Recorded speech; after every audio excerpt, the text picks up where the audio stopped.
For the final time in spring 2013, we welcome you to Bainton Field in Piscataway, New Jersey on RVision, presented by AT&T. It's Rutgers Scarlet Knights baseball. Today, the Georgetown Hoyas at 25-23, 5-15 in the Big East.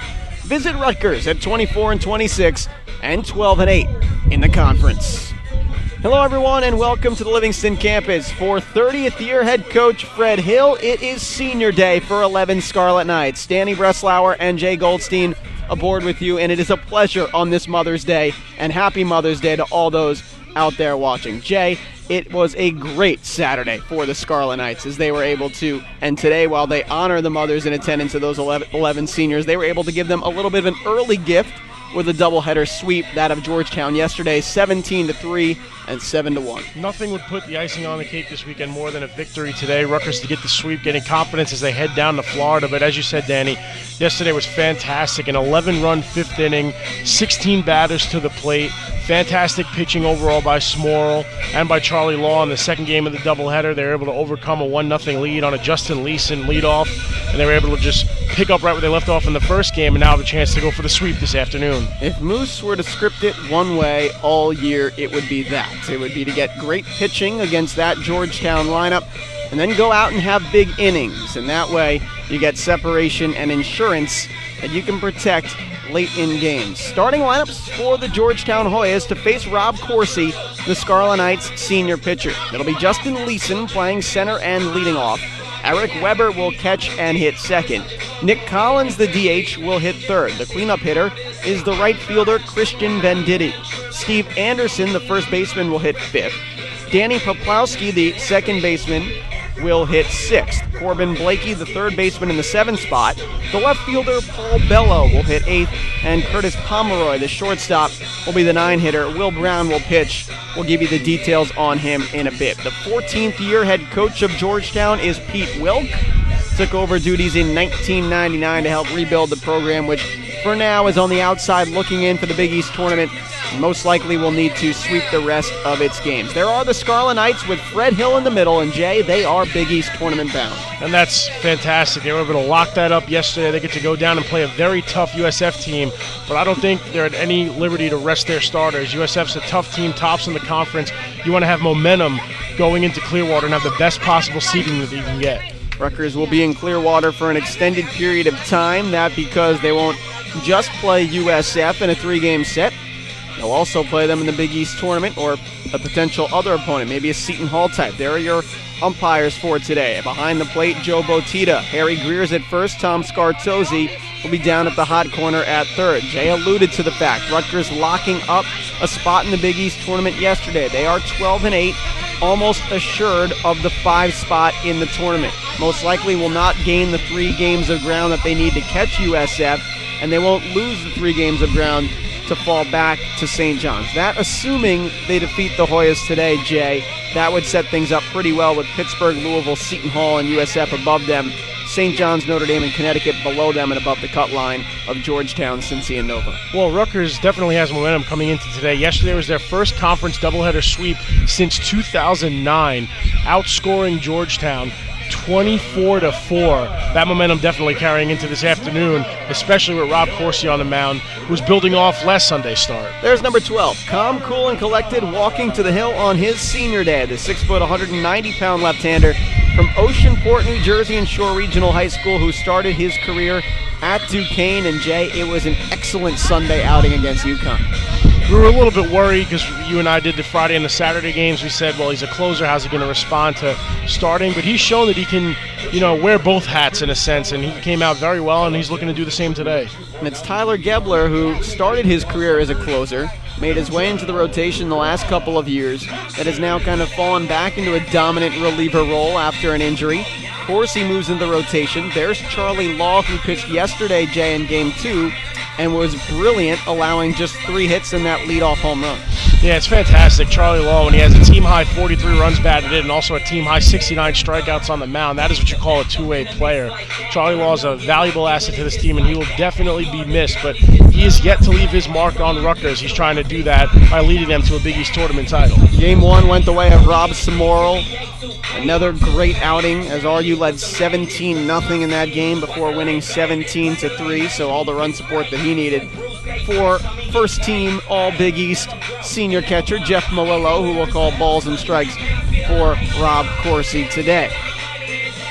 Around the field for Rutgers, we'll go just like this with Corsi on the bump. Malillo behind the plate. Third to first goes Teets Jennings. John Jennings starts in place of Pat Sweeney. Nick Favatella at second, and Charlie Law will be at first. Vinny Zerillo in left field, Brian O'Grady in center, and Steve Zavala in right. As Jay, we get set, Rutgers in Georgetown. Scarlet Knights looking for a sweep of the series. Well, yesterday in the second game, the 7-1 win, Leeson led off the game with a home run and a quick 1-0 Georgetown lead after a rain-delayed started second game. They didn't get underway till 5:15 yesterday evening for the second game, so a long day here for both teams. But if you're Rob Corsi, you just got to settle down early and continue to plow through this lineup, just like Law and Smorl did in yesterday's doubleheader sweep. Rutgers home whites, red numbers and lettering, Georgetown Road Navy blues with Hoyas across the front in gray lettering and trim.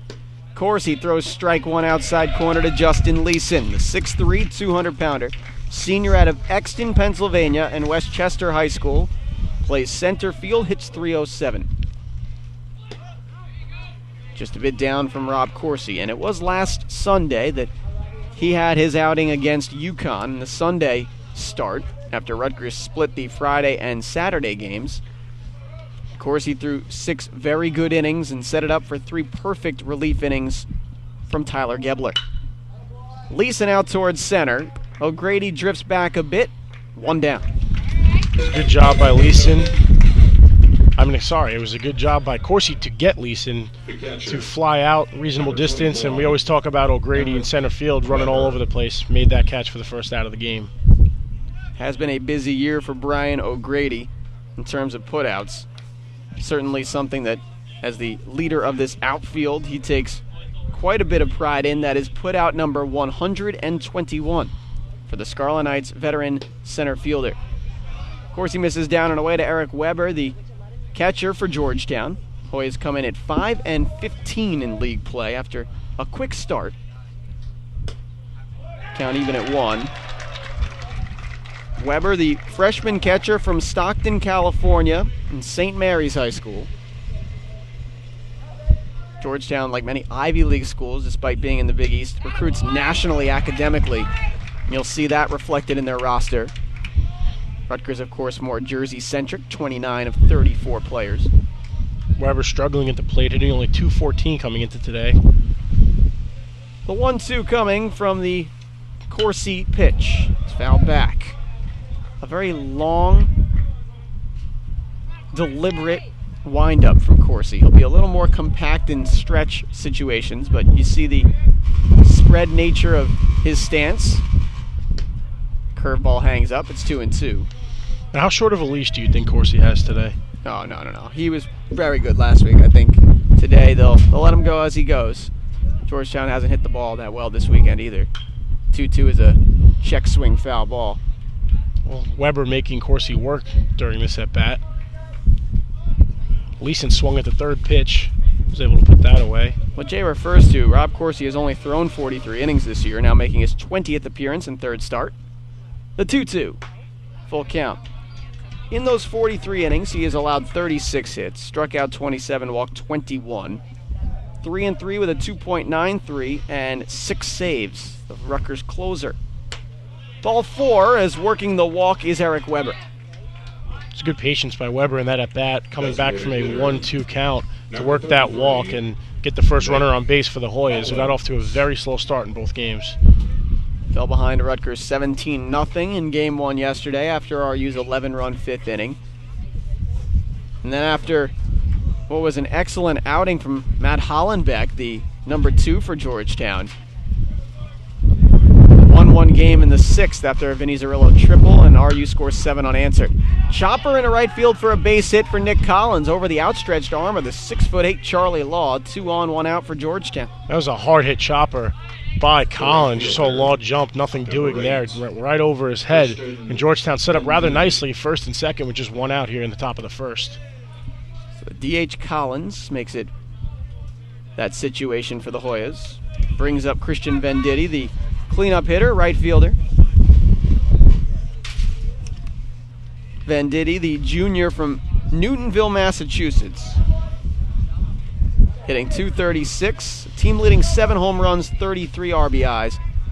For a Hoyas team that is light hitting in terms of power. Just 16 home runs on the year. Corsi's curve misses up. Ball 1. Well, that's the number that sticks out to me, Danny. I think this is a huge at-bat for Corsi. With 2 men on, you don't think Georgetown would want any other hitter up than Venditti with 7 home runs. Corsi needs to be careful in how he approaches them. Weber's on second. He walked. Collins is on first after a single. Venditti fouls it straight back, even the count at 1. If you're just joining us, Justin Leeson led off the top of the first with a fly out, and then Georgetown got the second 2 hitters on base against Rob Corsi here on Senior Day. 11 Scarlet Knights honored in their final home games today. They are Big East tournament bound after a series down at USF. Rob Corsi is one of those seniors. Today he gets a chance to show his stuff, which he has done for the large majority of this season very effectively on the mound. Ground ball base hit left field. Pair of hits for Georgetown. They'll have the bases loaded with 1 out as Zerillo fires in, and it's cut off by Teets. Georgetown respecting the arm of Vinny Zerillo and left. Did not send Weber around to score, but Venditti with a hit, and as Danny said, bases are juiced, and Rutgers is in some serious trouble early. Remarkable when you think about Georgetown's offensive output yesterday across 18 innings. Just 4 runs scored against the Scarlet Knights and Samorel and Law. Here Corsi in some trouble with Steve Anderson, the first baseman, up. Curveball in the dirt, 1-0. You have to think Georgetown a little bit motivated after losing both games in the doubleheader yesterday, and I don't think they'd like anything more than to ruin Rutgers Senior Day. And, you know, they're off to a good start now with the bases loaded and the chance to plate the first run of this one. They also know they must win to stay alive in any kind of miracle contention for a Big East tournament spot. Corsi behind 2-0 to the junior first baseman from Albany, New York. Went to prep school in Massachusetts, did Steve Anderson. Bases loaded, 1 away, top of the first. Anderson down the right field line. That will be trouble. Scoring is Weber. Here comes Collins. He scores easily. On to third is Venditti, and the throw-in is not in time. It is a 2 RBI double for Steve Anderson, and the Hoyas lead 2-0. It's the 3rd straight hit for this Georgetown team, and that one plated 2 runs. Very well hit ball by Anderson down the right field line, chased down by Zavala. For a second, I thought that was going to clear the bases, but still Georgetown up to a quick lead here in the first inning. Rob Corsi in some early trouble here. Pair of RBIs for Steve Anderson on the double brings up Danny Poplawski, the second baseman, and he swings and misses at a Corsi fastball. Poplawski, the senior from Bellevue, Washington. As Corsi has given up a pair of runs and a trio of hits. Still 2 runners on, second and third, 1 away, top 1. And Poplawski drives one out to deep left as it hooks foul. Gets actually over the fence beyond the Georgetown bullpen. Poplawski will take a walk back into the righty's batter's box.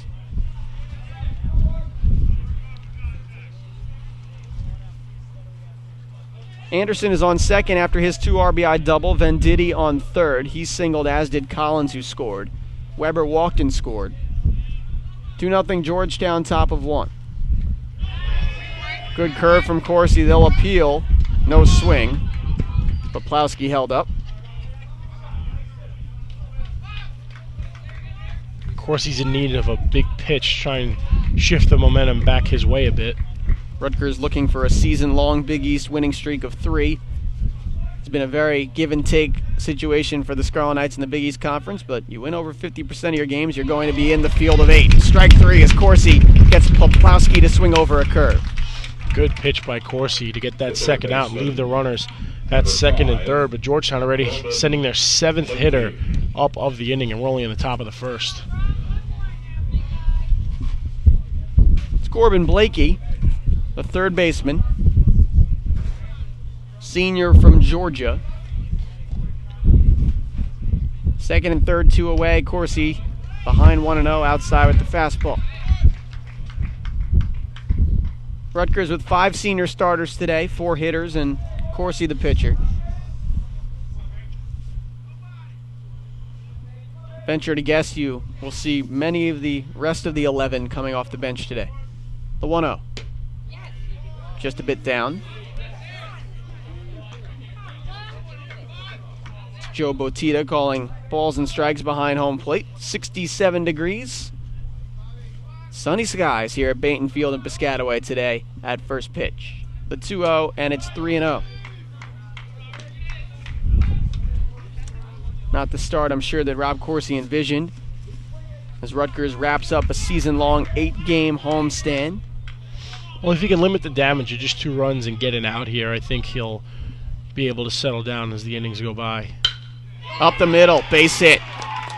Blakey comes through, scoring Venditti. Here comes Anderson, the throw from O'Grady, not in time. Georgetown leads 4-0 on the 2 RBI single by Blakey. And never mind, that was a great hit by Blakey, scoring 2 more.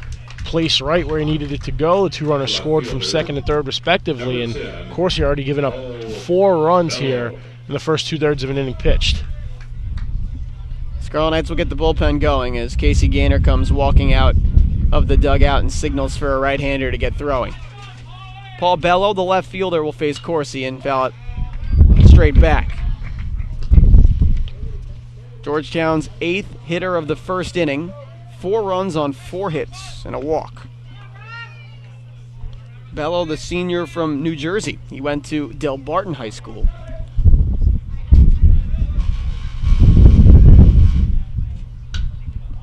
Skies that up behind the plate. Will be a tough play for Malillo coming back toward the Georgetown dugout. Makes the catch to end the inning. But the damage is done by the Hoyas. 4 runs on 4 hits off Rob Corsi in the top of the first. Rutgers coming to bat down by 4 on RVision, presented by AT&T.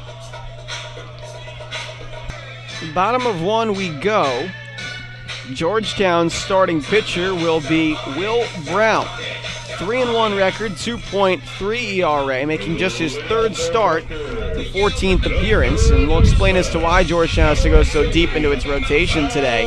But Brown, the sophomore from Chesterfield, Virginia, spotted 4 by his teammates. It's 4-0 Hoyas. Rutgers with Matt Tietz, Nick Favitella, Vinny Zerillo, Jeff Malillo, Steve Zavala, Charlie Law, Brian O'Grady, Bill Herman will DH, and John Jennings will round out the lineup. There's the freshman third baseman, Matt Tietz, to lead things off in the first, and he'll take ball 1 low. But Jay, yesterday they went with 2 of their top guys, Matt Smith as well as Thomas Polis, and Jack Vanderlinden is out with an injury. That's why they go to Brown.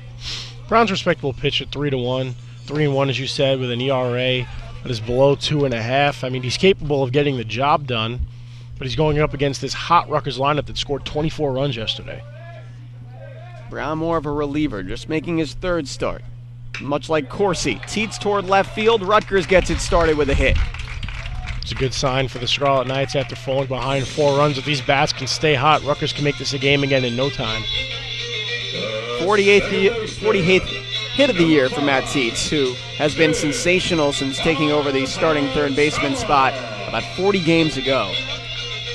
Speaking of consistency in starting, here is Nick Favitella. The Rutgers junior who has started every game since day 1 of his freshman year.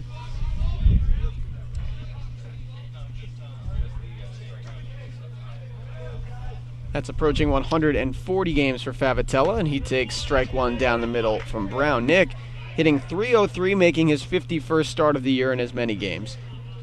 3 home runs, 23 RBIs, and a near .400 on-base percentage.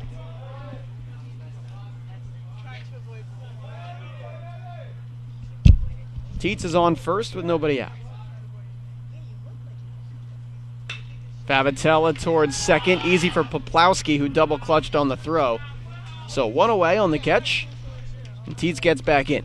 That's a soft line at a second there. Good job by Tietz, not straying too far off of first base, threatening to get doubled up there. Georgetown got 4 runs on 4 hits in the top of the first off Rob Corsi. The 2 big hits were Steve Anderson's 2-run double, Corbin Blakey's 2-run single. Vinny Zerillo will hit for the Scarlet Knights. No doubt about it, he's been the best hitter for Rutgers in terms of consistency this year. It's why he's been at the cleanup spot. He takes strike 1 outside. .330 he's hitting with 61 hits. That leads the team. I think this lineup has been a lot more successful since Zerillo moved up into the 3-hole, hitting .330 on the year, as Danny said. His average was up in the 350s halfway through the season, has gone down a bit, but he's been a very consistent hitter. A sophomore from Lacey High School out of Forked River, New Jersey. Zerillo tied game 2 yesterday with an RBI triple. Started Rutgers' rally after falling behind 1-0 in game 2. Make it 0-2 now to Zerillo. Will Brown throwing some off-speed stuff early to the Scarlet Knights. He is 6'5". Played his high school ball at Matoaka High School in Virginia.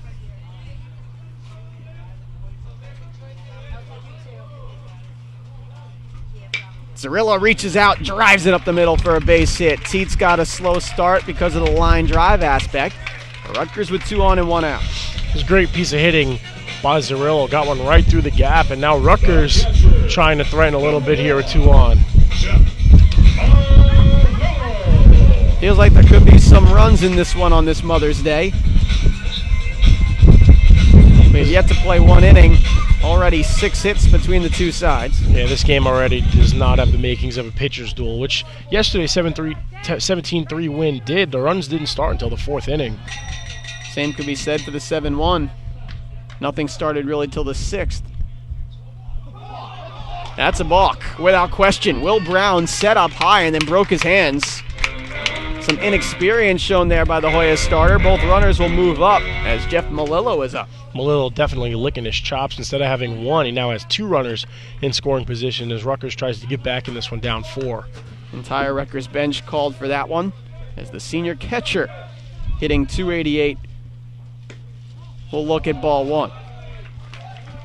What great work Jeff Melillo did with the Versus Cancer Foundation.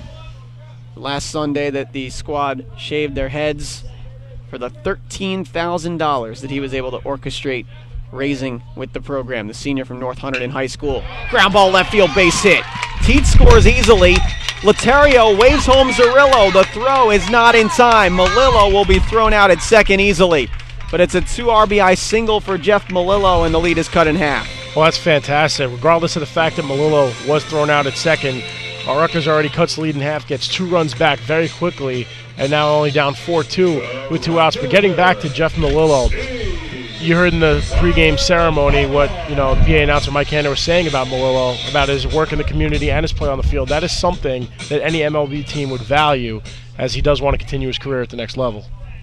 32 RBIs for Jeff Melillo as he'll go into second on the Rutgers team behind Charlie Law with that. It is 4-2 Georgetown, bottom of the first, as Steve Zavala will hit for the Scarlet Knights. One of those 11 seniors that will detail throughout the course of the broadcast today, from Randolph hitting .323. Drives one to deep right center field. That chases Venditti. It's off the wall on a bounce. Zavala cruises into second with a double. And Rutgers coming back with 4 hits of their own here in the bottom of the first inning, and it's not done yet because you know who's coming up to bat. That's you know who. It's Charlie Law, the senior from Mainland Regional, former draft pick of the Philadelphia Phillies, who has done an outstanding job for Rutgers this year, both on the mound and in the batter's box. Team best 43 RBIs, hitting .297. Law, that's past Brown, tried to barehand it. Leeson comes up with it in center. The throw home's a strong one, but up the line. Scoring is Zavala. It's 4-3. This game might be first one to 15 wins already. 7 runs on a combined 9 hits, and Charlie Law picking up right where he left off yesterday. Team high 44th ribby on the year to bring Rutgers within 1. Georgetown's bullpen will get going. Think about it, Danny. If Jeff Miller doesn't get thrown out at second, this could have been a tie game. Scarlet Knights give up 4 in the top of the first. They already have 3 in the bottom of the frame. Brian O'Grady takes strike 1, coming off his second home run of the year yesterday. No doubter to right. First one came against Seton Hall.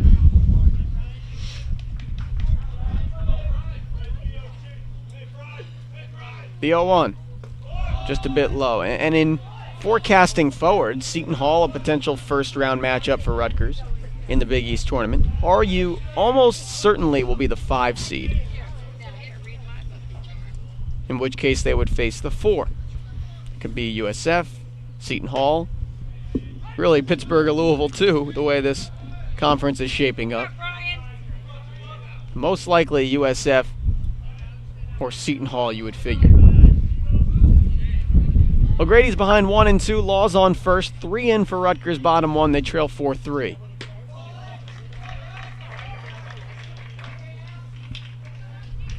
The junior center fielder who has been so consistent for the Scarlet Knights this year did move down a bit in the order after his 14-game hitting streak and fell back a bit. Good move by Brown as he had Law leaning. I think it was a good move by Moose to send O'Grady down in the order. Since then, the lineup as a whole, including O'Grady, has picked up their play a little bit. I think Zarrillo definitely more suited to bat third. The 2-2. O'Grady a base hit, the 6th hit of the first inning for Rutgers. Law goes first to third with 2 down. And Rutgers matching the intensity of Georgetown. Herman coming up as the 8th player, and a big spot for the senior here to try and give Rutgers the lead. Designated hitter, number 40, Bill Herman. Fred Hill wants to talk to Joe Botita, the home plate umpire, and Georgetown wants to talk to Will Brown, their pitcher. There's Moose, 30th year head man of the Scarlet Knights. Over 1,000 wins as a college baseball head coach. And Will Brown will get a talking to as well. Not the easiest first inning here for the Hoyas, which tried to turn around from their bottom of the Big East status the past few years. Had a 7-game winning streak during mid-March. Actually took one from UConn and a surprising, extremely surprising 2 of 3 from USF in Bethesda, Maryland. So you get a look at Bill Herman. The Rutgers DH today. Georgetown's pitching coach will return to the dugout. You'd have to think that Georgetown would be hoping for some length out of Will Brown today. Their bullpen has to be tired from going through so many pitchers, especially in game 1 of that doubleheader. Rutgers only used 4 or 5 pitchers yesterday, so they have a healthy bullpen to back up Corsi. That's where I think the Scarlet Knights had the advantage over the Hoyas today. We've seen 7 combined runs, 10 combined hits, and no errors in this first inning. Georgetown sent 8 to the plate. Here's the Scarlet Knights' 8th hitter. Bill Herman takes ball 1 in. Herman, 247, making his 29th start. No home runs, 6 RBIs. For the senior from Toms River North High School. O'Grady on first, Law on third with 2 down in the first. Herman a chopper to third. Blakey goes the short way to end the inning. But the damage was done by Rutgers as well, as both teams have huge firsts. After 1 played, it is 4-3 Georgetown on RVision, presented by AT&T.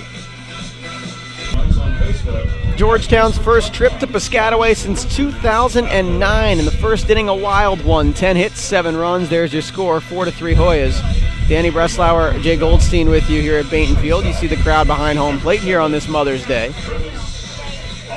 Rob Corsi will face 9, 1, and 2 in the Georgetown order.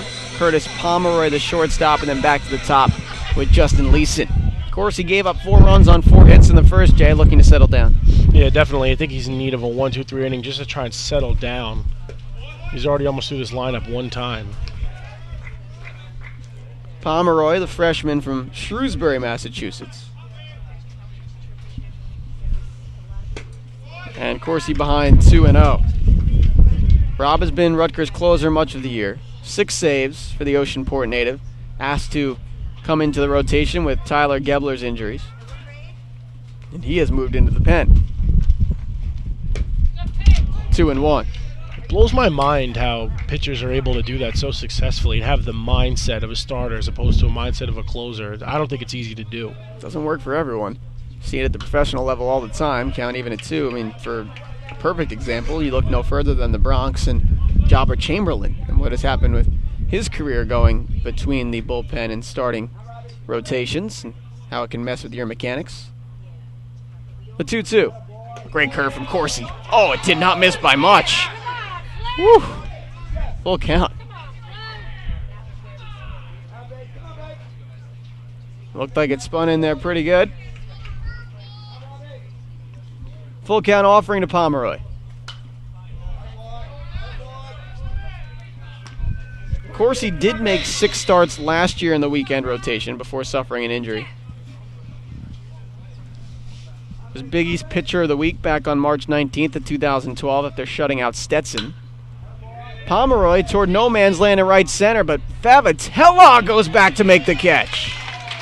It's a great play in shallow right by Favitella, showing range at second base, diving to the ground and putting that one away after a long at-bat by Pomeroy.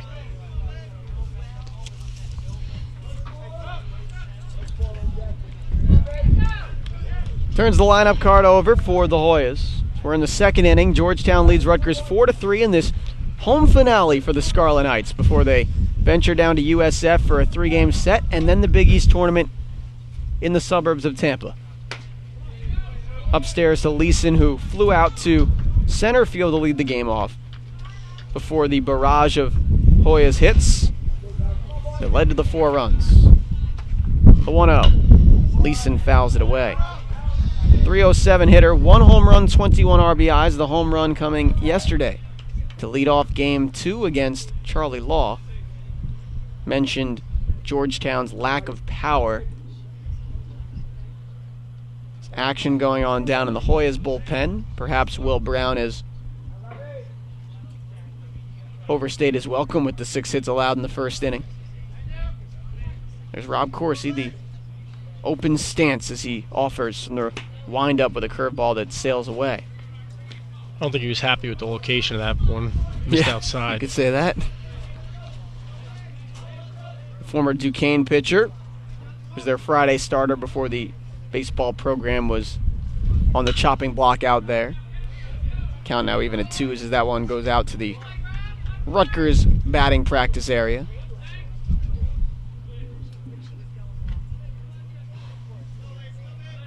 Hope you're having a great Mother's Day if you're tuned in to this final RVision broadcast of the year.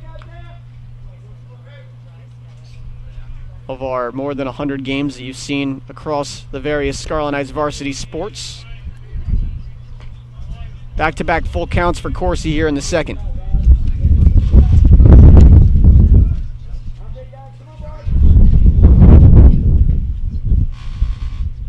The 3-2 is a line drive base hit left field. Leeson really put a sting into that one. Yeah, he took a wide turner on first base, thought about it, but once again, another Hoya on base. The catcher, Eric Weber.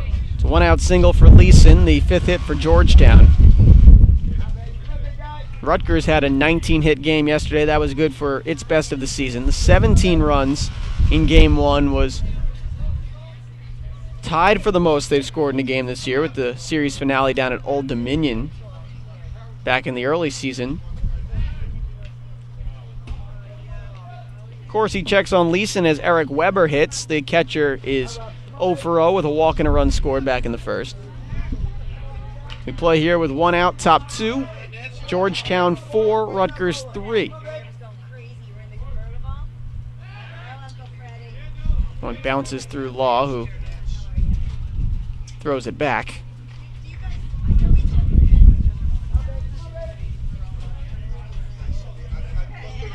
Last time these two teams met was last March 30th through April 1st before this series. Corsi throws a first pitch strike to Weber. Georgetown took 2 of 3 in Bethesda. Rutgers won the Sunday game 9-4. Big day for Brian O'Grady with a couple hits and a pair of runs with 3 RBIs. And graduated pitcher Ryan Fasano threw 8 innings in that Sunday win.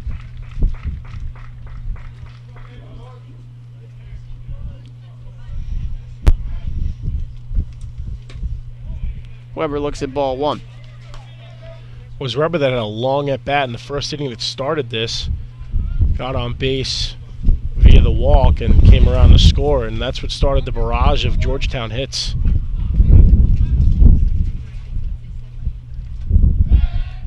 Rutgers has drawn a walk in every contest this year.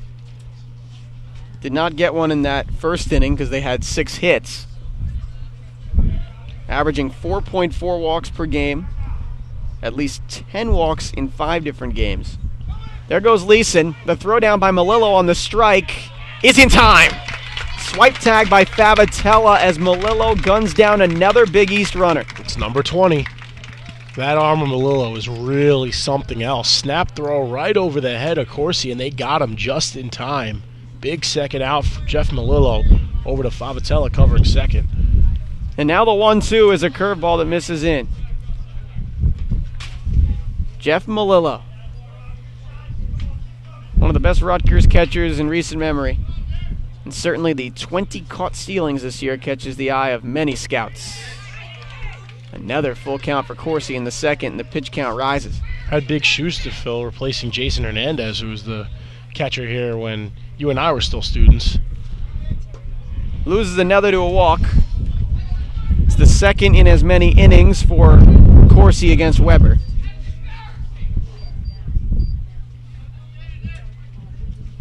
Limits the damage a bit, though, Danny, because there is no runner at second, which would have been Leeson. It would have advanced on the base on balls. Designated hitter, Nick Collins. Nick Collins swung early in the count in his last at bat and chopped one into right field for a base hit. It was Georgetown's first of 4 first-inning hits. He takes ball 1 low. Singled and scored in the first against Rob Corsi, who has labored here through an inning and 2/3. Deals strike 1 outside corner. Rob Smorrell and Charlie Law, Rutgers' 2 front-enders, went yesterday. Both turned in outstanding performances. Just 5 combined hits allowed between the 2 of them as Corsi falls behind 2-1. Georgetown has already matched that hit total in the first inning and 2/3. Definitely came with a bigger sense of urgency this afternoon. To Law, he knocked that off the base runner. And that's what the Rutgers infielders are saying, but the second it goes off Law's glove, it doesn't matter. So Collins will reach, and there are 2 runners on with 2 out.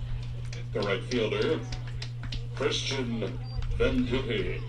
So once again, Venditti up here in a big spot with 2 on. Deja vu for last inning with Collins on second.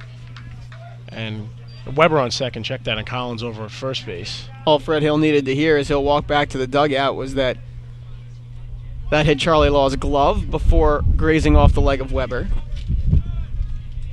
negating any out potential.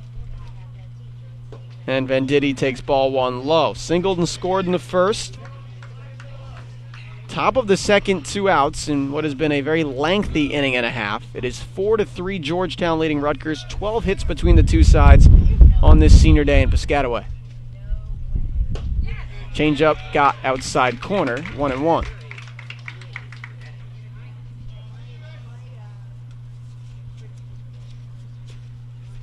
RU won 16 Big East games a year ago before going 2-out in the conference tournament. Count 2-1, and now they would have to sweep USF to get to that total, but I tend to believe they're in a better position this year than they were last year in the conference and what they can do down in Clearwater this year. Yeah, absolutely. A lot of leadership. 2-1 fouled away, count even.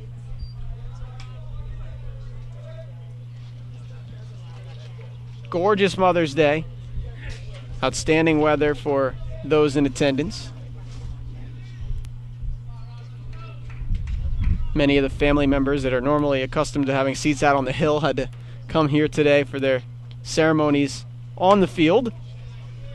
And yet another full count.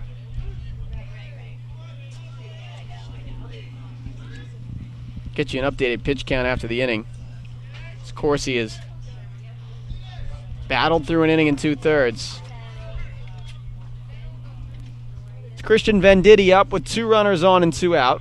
Weber walked, he's on second. Collins is on first after a single.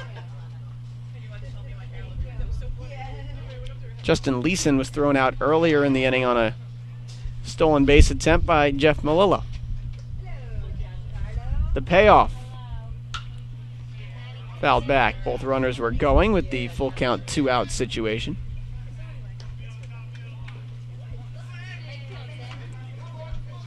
If you haven't been following the Big East standings as they have developed over the last few weeks, I can give you the update. Pittsburgh at the top at 17-3. Swept Rutgers in the Steel City a couple weeks back. Louisville at 16-4. Remember, the Scarlet Knights took 2 of 3 from them. Seton Hall at 16-5. Maybe the hottest team in the country. They've won 32 of 39.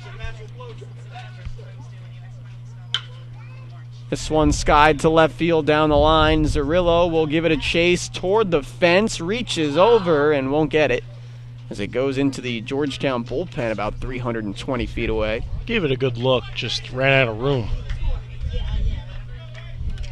USF in 4th at 15-6. Rutgers, the 5th team to clinch their spot in the field. They are 12-8 with St. John's at 9-11, Notre Dame at 8-12, Connecticut at 9-14 behind. Those are the 8 teams that would be in today.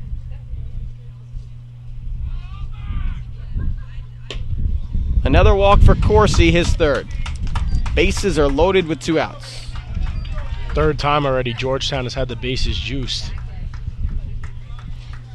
The first baseman, Steve Anderson. That was the 60th pitch for Rob Corsi, and Casey Gaynor will go out to talk to him. Certainly for a reliever who hasn't been terribly stretched out this year outside of the 6 innings that he threw against UConn last Sunday. 60 pitches inside of 2 innings, not what the doctor ordered.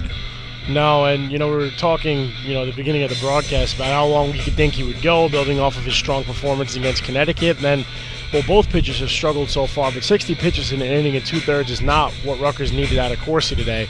But their bullpen is healthy, so if they have to go to it earlier than expected, then so be it. Plenty of senior relievers to go to today. Jerry Elsing, Sam Hasty, Nate Rowe, just to name a few. You can be sure a few of them will get looks today.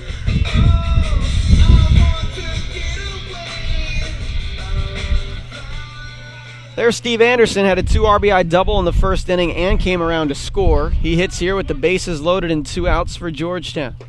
Curveball's in for strike 1 from Corsi. Anderson, a 256 hitter, making his 44th start. 3 home runs, 20 RBIs. As Corsi looks to get out of this second inning without further damage. Count even at 1. And despite all of this in the inning, Jay Goldstein, no runs have yet to come across for Georgetown. Just get out for Corsi if he's able to do it. Wind picks up considerably here at Payton Field. The 1-1 is down.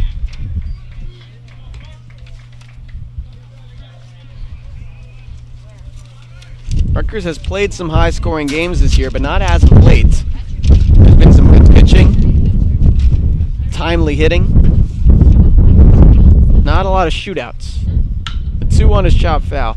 The last time Rutgers played a game where both teams just really slugged it out would be Hofstra back on April 30th, 10-9 loss. Did it again against Lafayette in a midweek on April 16th, a 14-8 win.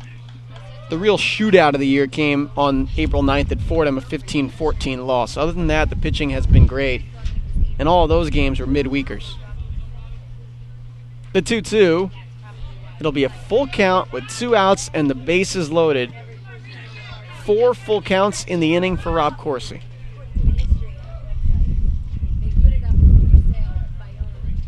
Crucial payoff here early. One fastball fouled back. Yeah, if you're Rob Corsi, you just need to try and attack the strike zone. That's what he did there. Anderson able to foul that one off to keep this at-bat alive.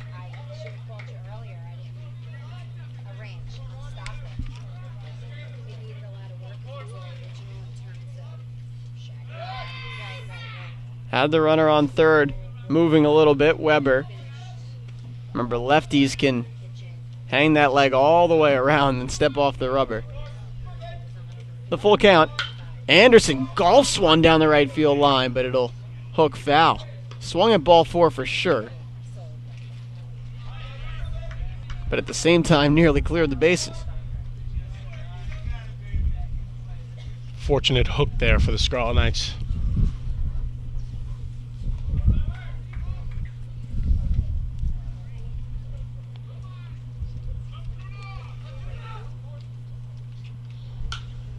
Anderson pops it up. Teets gives it a look. Foul again. Good extended at-bat from the Hoyas' first baseman.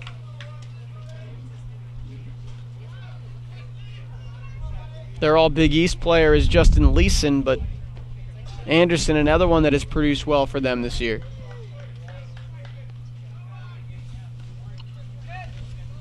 They don't run, they don't hit home runs, and that's been their issue.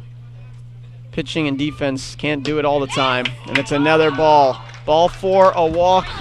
Anderson's third RBI, and it's 5-3. Yeah, it was a tough at-bat for Corsi, but patience paid off for Anderson, walking in a run and padding this Georgetown lead. Weber scores. Moving up to third is Collins, and Venditti on to second. Productive first 2 innings for Steve Anderson. And Danny Poplawski, who struck out in the first, steps in. Melillo, snap throw. Anderson slides back. That's how we got Leeson.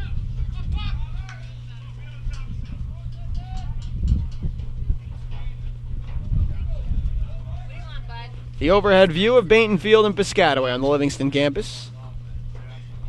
Behind home plate, Joe Botita behind Jeff Melillo, and Poplawski hitting ground ball to third. Teets will take it himself to third to end the inning. So Rob Corsi gives up just 1 in a very long top of the second. 5-3 Georgetown after an inning and a half on RVision, presented by AT&T. New pitcher for Georgetown will be James Heine. Heine, the 6'6", 225-pound senior right-hander out of Chapel Hill, North Carolina, and East Chapel Hill High School. Heine 2-1, 3.1 ERA, making his 17th appearance out of the pen. So Will Brown goes just 1 inning, gives up 6 hits, and Scarlet Knights score 3 runs off of him.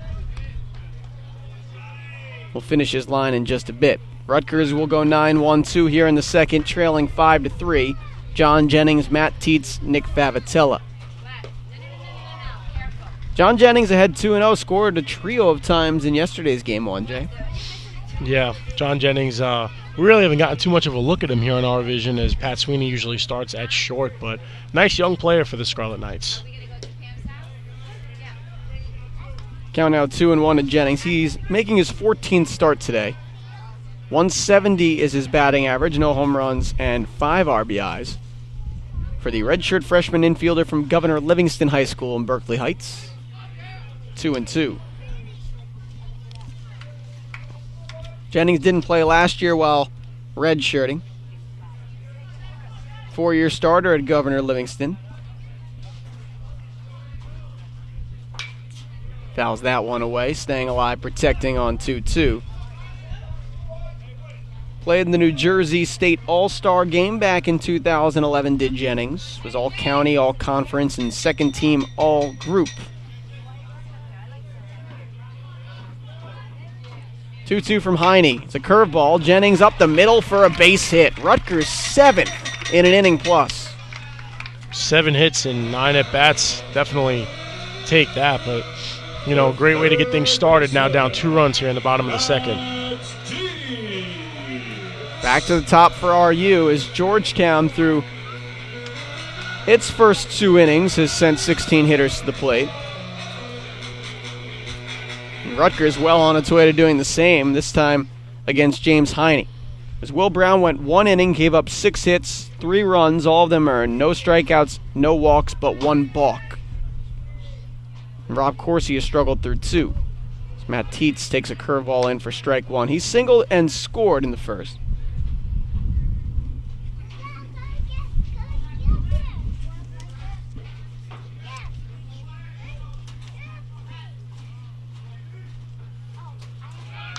There goes Jennings running, and Tietz chops it foul on the hit and run. You got to like that the mentality of Jennings is try and get in the scoring position with Tietz up. Started things off for Rutgers with a leadoff single. Tietz entered the lineup March 9th, has started the past 40 games as the leadoff hitter and third baseman. Well, another nice young player for the squad. I seem to have found his niche on this team. Heine misses away. Count is 1-2.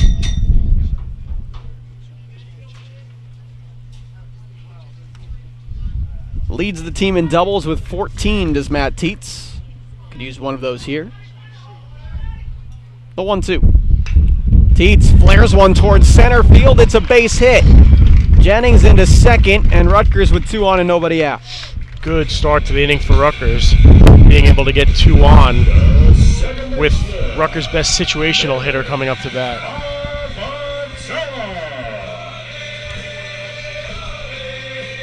And that is he of 137, make it 138 today, straight starts.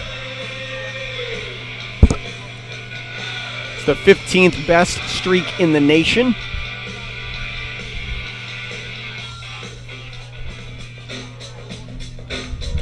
Going out for a quick chat was Weber with the pitcher Heine. You said it, Jay.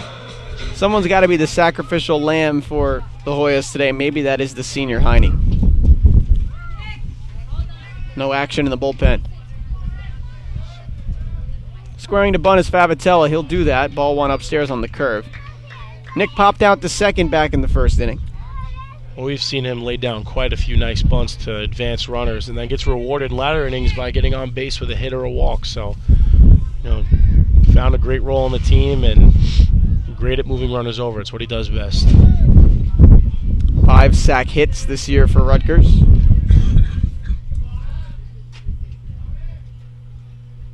This time was not squaring, and it's 2-0 as Heine can't find the zone. You have to figure after you put up 24 runs on a team yesterday and now have 8 hits through the first inning plus against them today, despite the fact that Georgetown is up, the pitchers have to be tentative. 2-0. Out the outside corner, 2-1. This game is really showing no signs of pitchers settling down on either side. We've yet to see a 1-2-3 inning on either side of the first 2 innings here. Rutgers will make its 12th playoff appearance since 1996 in 2 weeks down in Clearwater. Favitella will offer. It's 2-2. Tough to try and bunt now with 2 strikes, so we'll see if the mentality of Favitella has changed.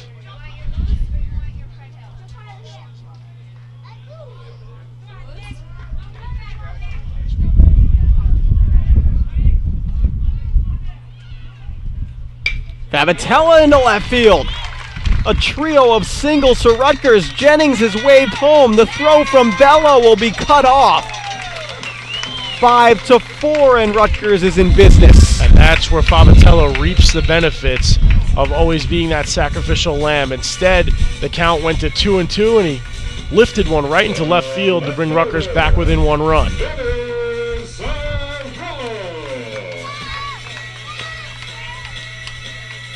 Celebration near the dugout as the Scarlet Knights rip off their 9th hit without an out being recorded here in the second inning.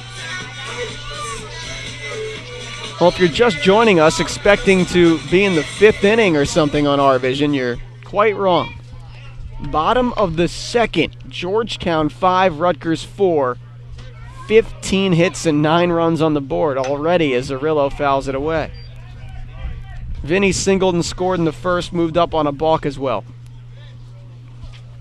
As Will Brown and James Heine have not been able to riddle Rutgers' offense.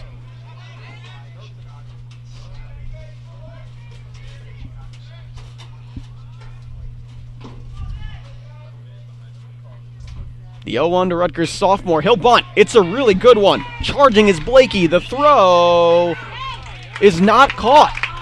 It's a base hit for Zerillo, and the bases are loaded. That was a great bunt by Zerillo. Put it right softly going down the third baseline, and it just did not get there in time. 10th hit for RU. 4 singles in a row to start the second.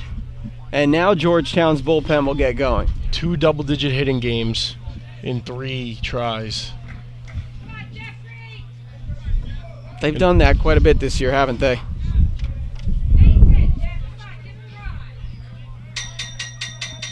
Jeff Melillo will hit with the bases loaded. 2 RBI single back in the first after Rutgers trailed 4-0. Cut it in half, was thrown out on a 7-5-4 cutoff play on the single. Takes curveball low from Heine. Quite a year from Melillo. Johnny Bench Award watch lister. Raises $13,000 for cancer research. Considered one of the best catchers in the Big East Conference and one of the tops in the country as well. Now head 2-0. Making his 50th start behind the dish today. 51 hits on the season, make it 52 after the first inning single. Count now 2-1. There's definitely a spot where Melillo will stay patient. He will not swing at a pitch that he does not like.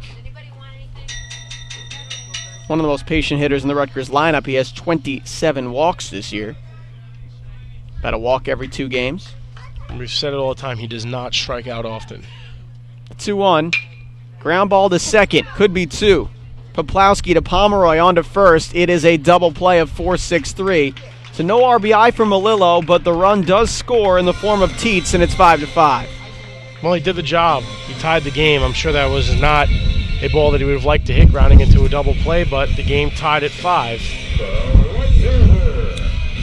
Davatella moves up to third on the play. And Zerillo, who is retired on the double play, put out, plus Melillo. And Steve Zavala steps in. Doubled and scored in the first. It's 5-5. Scarlet Knights in Georgetown, bottom of 2.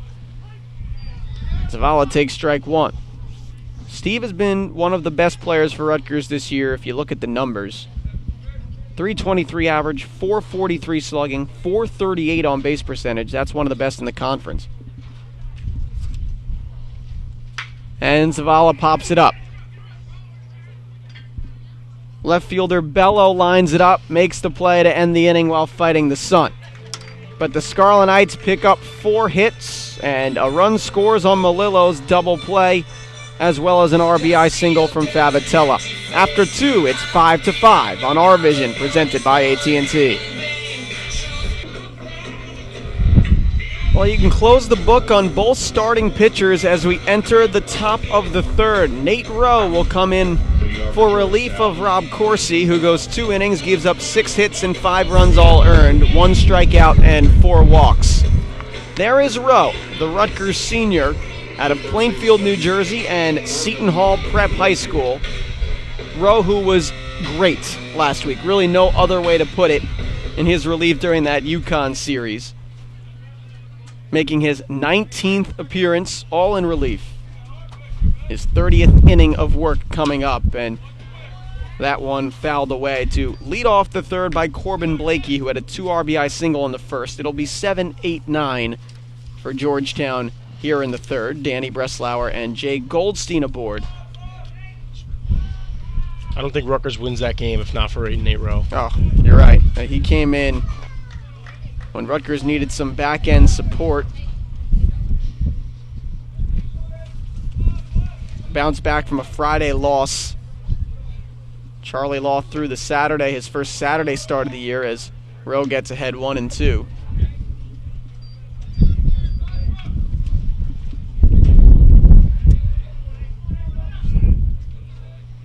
He went 3 innings of sensational relief, mostly using that pitch, Jay, the tight slider, as it's now 2-2.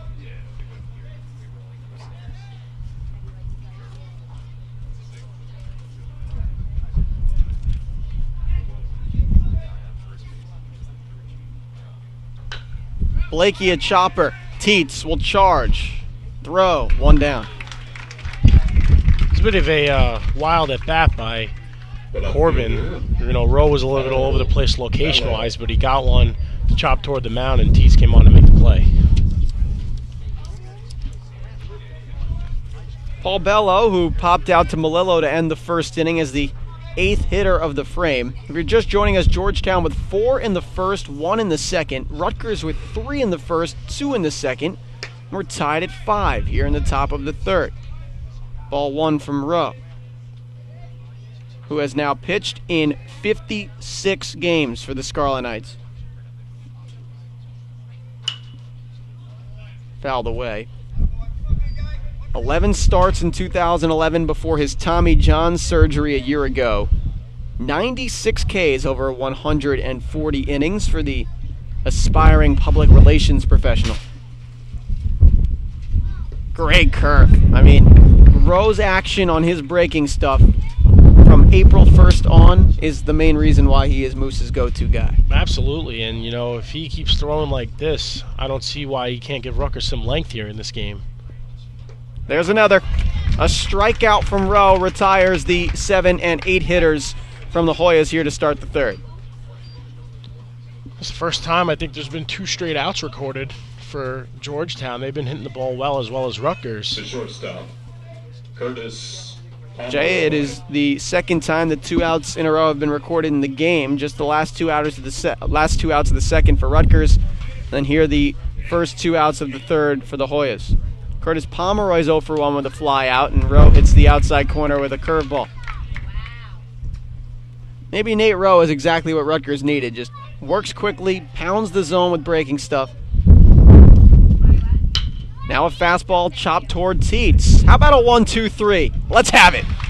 After 2.5, it's 5-5. No more hour-long innings. Thank you very much. Here on RVision, presented by AT&T.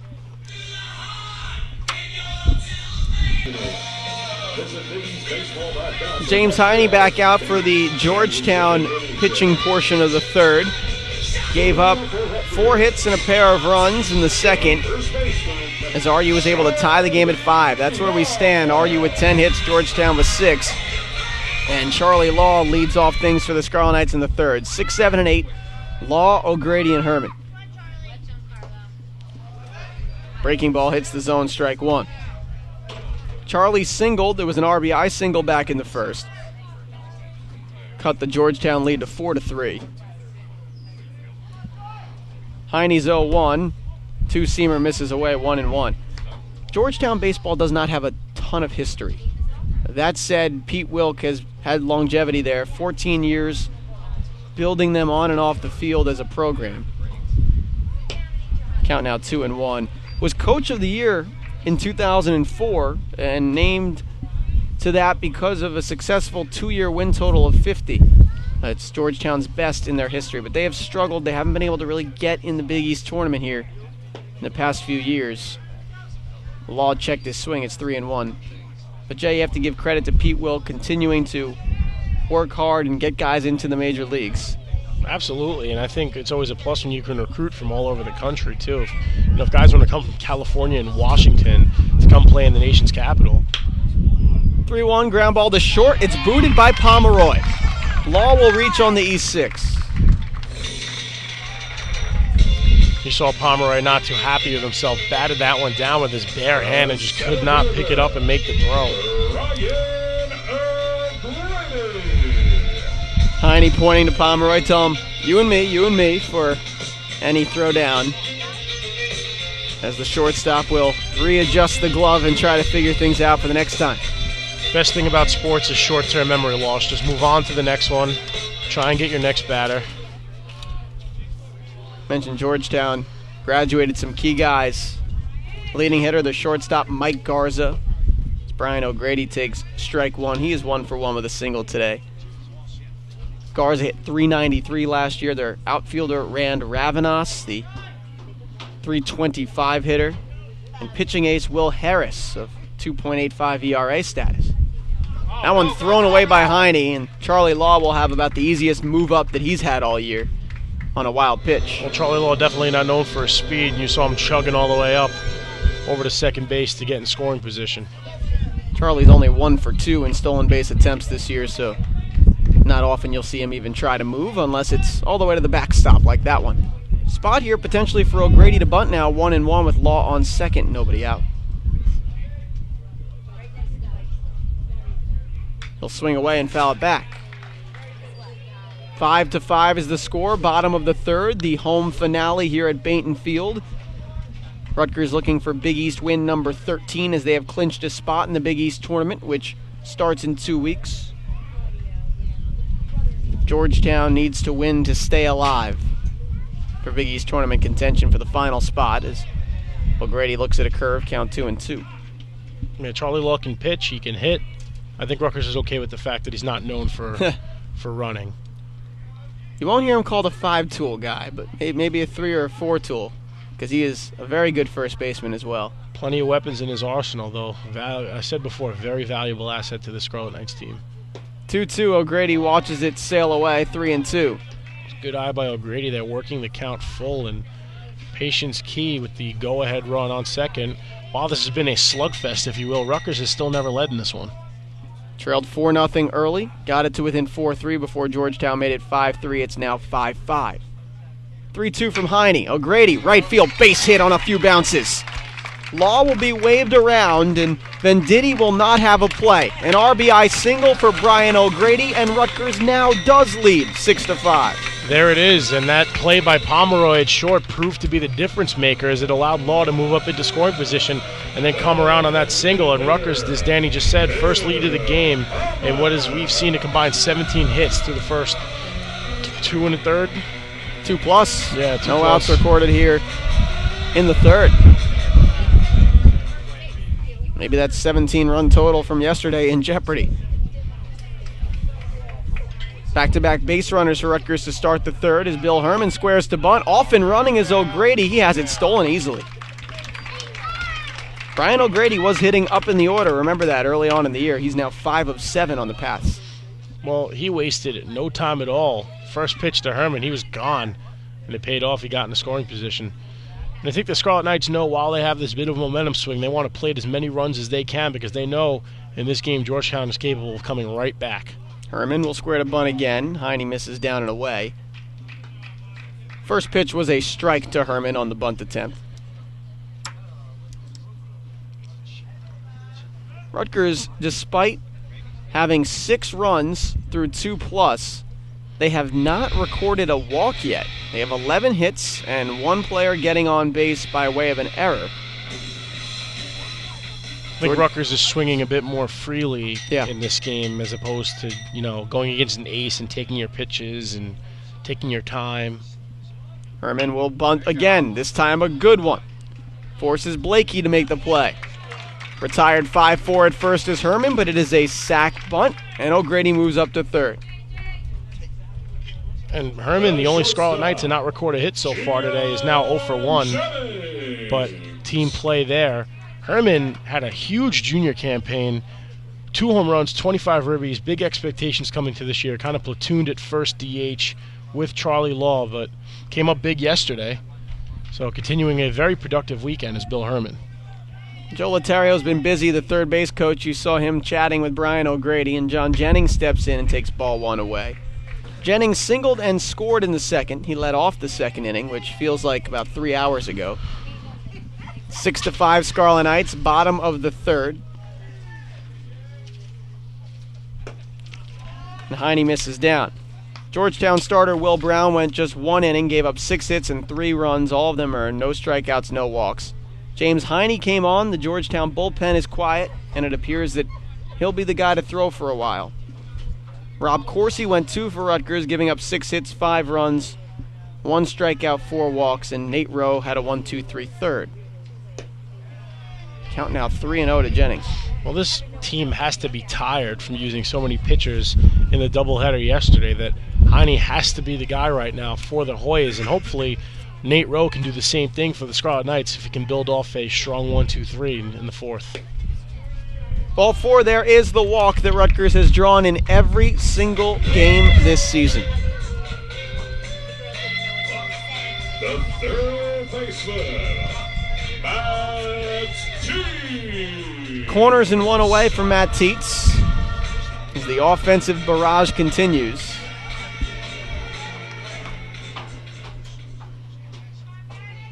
It's a good spot for Tietz. He's already 2 for 2 with 2 runs scored, so if he can add to this Rutgers lead, it'd be great for this Scarlet Knights team looking for the sweep. O'Grady on third, Jennings on first. Rutgers can get creative with a couple of speedy guys out there. And Tietz takes the first pitch strike down the middle. As Jay referenced, 2 singles each in the first 2 innings, his third at bat in as many innings. Tied for 4th in the Big East with 10 sacrifice bunts. Won't be doing one here. Pitch out. Georgetown thought something might have been on. 1-1. Well, Rutgers may have found their leadoff hitter for the long haul here, as Tietz, only a freshman, coming in, Danny, as you said earlier, started the past 40 games, and if he stays healthy, he can really be a leadoff hitter for the rest of his time here on the Banks if he keeps hitting well. There goes Jennings. It was a breaking ball that hit the outside corner, 1-2. Jennings steals the base easily for his 3rd in 3 attempts this year. Rutgers being very active on the base pass here, and that has helped them come back from a 4-run deficit to take the lead.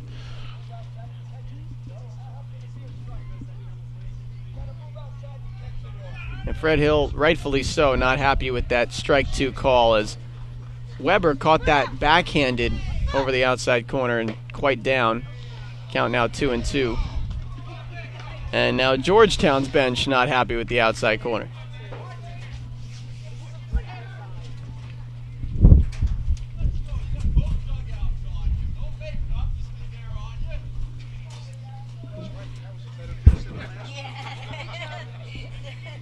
Second and third, 1 down, bottom 3.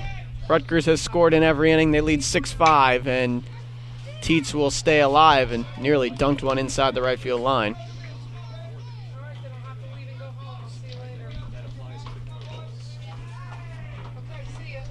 Tietz with the ability to go oppo, so dangerous threat when at the plate, especially with his first 2 hits and his first 2 at-bats.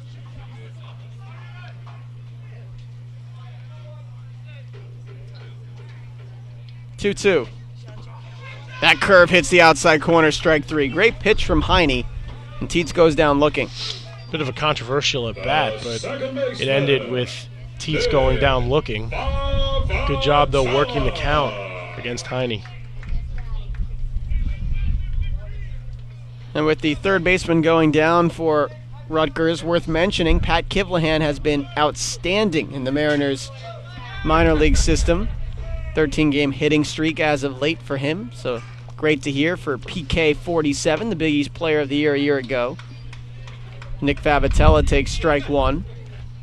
It's amazing how you play football for 4 years, you say, hey, I want to play baseball. I'm going to go win the Triple Crown. He gets drafted by the Mariners, and you know what? We could very well see him in a couple of years at the major league level, and Seattle's doing some nice things over there. Nice young team, and if Kivlahan keeps this up, I could definitely see him contributing in the future. Pretty remarkable. That said, he was a baseball star in high school. Not a bad defensive back. No. Pretty good special teams guy. Favatella's behind 0-2. He's 1 for 2 today with a pop out and an RBI single. I feel like by the end of this one, we're going to be talking about everyone having some kind of RBI hit. You saw 8 of 9 in the first game yesterday get at least 1 hit, 1 ribby, and 1 run scored. Bill Herman, the only Scarlet Knight not to register a hit thus far. That in this game, however, Bill Herman scoring 3 times yesterday in Game 1 had himself a day.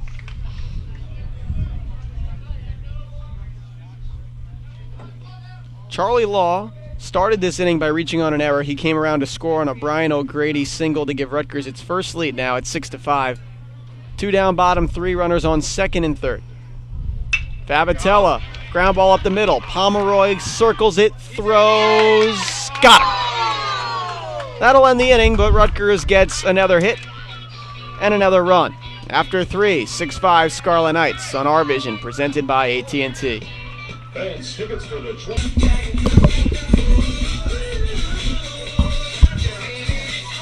Nate Rowe back out for his second inning of work as we go to the top of the 4th. Rowe has really been the only consistent pitcher for either side today as he sat down Georgetown 1, 2, and 3 in the 3rd inning.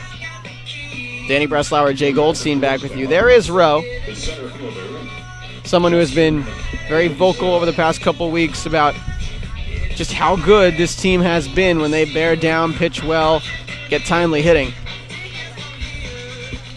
And they could use that from him as he'll face the top of the order in Justin Leeson. Singleton was caught stealing back in the 2nd. He's 1 for 2, and there is that curveball. You know, I think when there's a lead to protect, whether it's a tie game, a 1-run game, a 2-run game, something goes off inside Nate Rowe that kind of just turns the switch on. Head 0-2 on 2 outstanding breaking balls. The numbers won't show it, but he has been very good over the last month. Rowe 1-2 with a 5.16 after a really tough start to the year. Leeson towards Favatella. A backhanded play. The throw is in time. Favatella made that a lot easier looking than it actually was. You know, the whole time that guy went off of Leeson's bat, I was thinking base hit, but Favatella played that perfectly, was just back in shallow right enough that he was in the the turf, and got it right over to Law. Split second, beat the throw. Rutgers 11-6 on the turf of Bainton Field this year, which was installed back in 2007. Strike 1 from Rowe to Weber, who's 0 for 0 with a pair of walks against Rob Corsi, as well as 2 runs scored.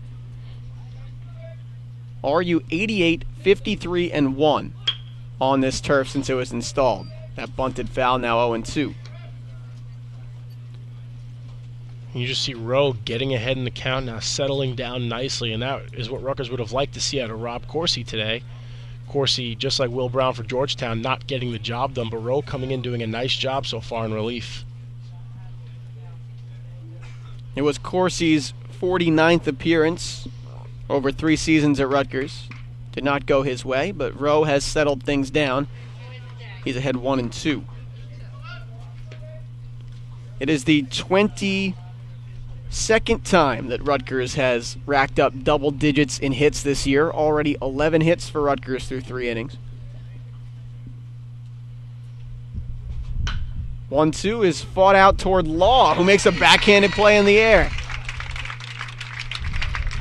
So you know how we were talking last inning about how Law can pitch, he can hit, not really known for his speed?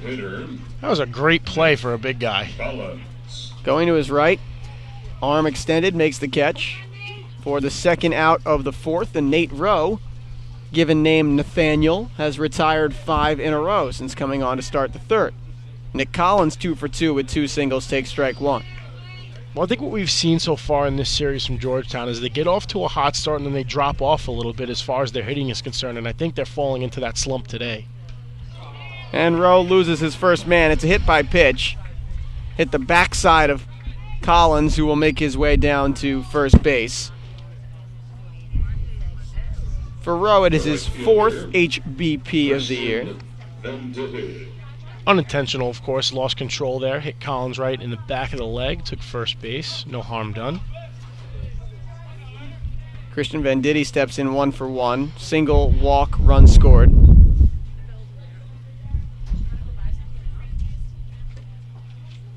Rowe misses away.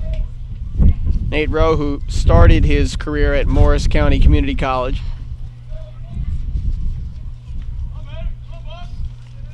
was great there. Got a look from Fred Hill to come on over. Misses in 2-0. I'm sure he was on Hill's radar as well during his work at Seton Hall Prep. But once he went 5-2 with 55 strikeouts at Morris, it was time to come over to Division I. 2-1. Rowe continues to come up in big spots when Rutgers needs him the most. They needed him against that game against UConn last weekend. He came through. It was needed today in relief of Rob Corsi. So far, he's doing just that again. The former winning pitcher in the 2008 Essex County Championship game evens the count at 2. Those are back-to-back great pitches thrown by Rowe to even this count up at 2 after 2 that missed by a wide margin. His junior year at Seton Hall Prep, they were the #1 team in the country. He went 4-0 that year, 6-0 the following year, and that one lined into left field. Zerillo comes on to make the catch to end the inning. Venditti got a piece of it, but still Rowe with no hits allowed through 2 innings of work. We played 3.5, Rutgers 6, Georgetown 5 on RVision, presented by AT&T. Instructional plans in July and August. Well, it's James Heine's game for Georgetown. Came in to start the second after some issues from Will Brown. He's been hit around a bit by Rutgers too, to the tune of 5 hits and 3 runs, but he'll stick it out. Face 3, 4, and 5 here from RU in the 4th. Rutgers up 6-5 on Georgetown. They've scored in every inning. Zerillo takes ball 1. 2 for 2, pair of singles, runs scored. Reached on a bunt single in the second. Had a very nice catch then in the last inning. There's the tall, imposing Heine who throws a strike over the inside corner.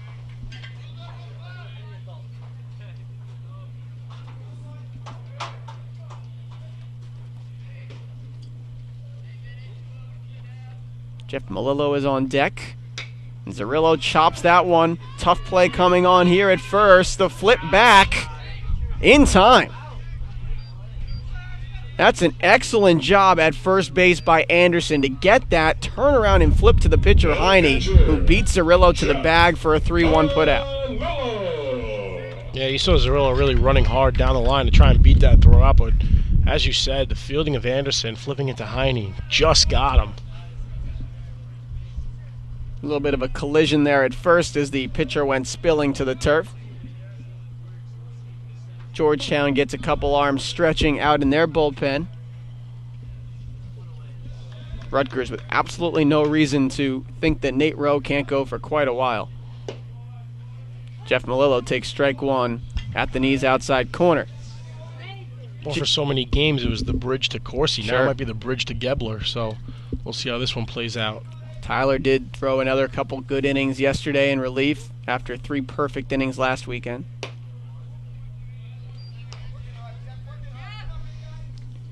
Melillo has a pair of RBIs today from a first inning single. A run did score on his double play ball in the second, but he gets no credit for an RBI.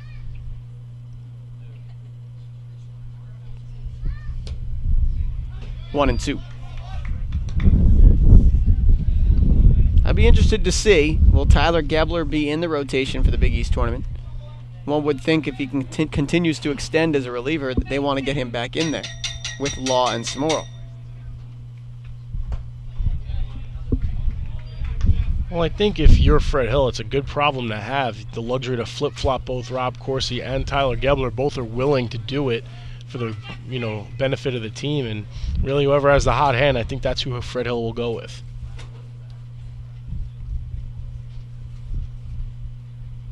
The 2-2. Melillo skies that one. Major league pop-up to left center field. Leeson and Bello are there, and Leeson makes the play for the second out. Melillo having an interesting day. Had the single but was thrown out at second, grounded into the double play, and then just had a lengthy at-bat there. So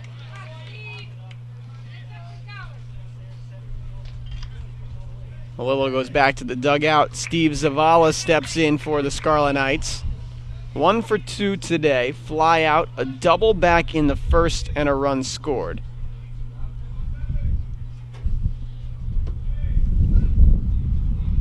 Zavala, Rutgers' second leading hitter by average. takes ball one away for the senior out of Randolph, who probably had the most extended family walk out with them today in terms of numbers. Strike one. Brother Michael, of course, walking out there with him. Catcher on the Scarlet Knights roster, out for the year this year. Would have been his senior day too. But he'll get another chance next year. Make it 1-2. Also walking out there with his sister, his brother-in-law, and both of his parents.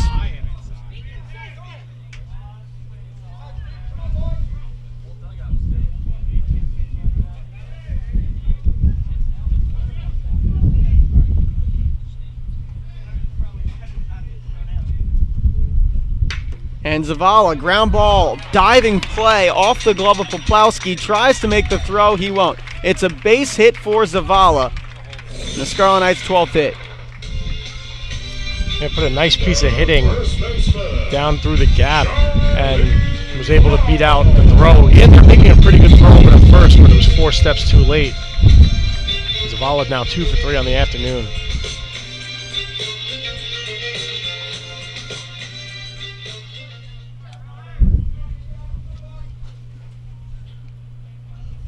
Brings up Charlie Law. He's 1 for 2. RBI single in the first. Reached on an error and scored in the third.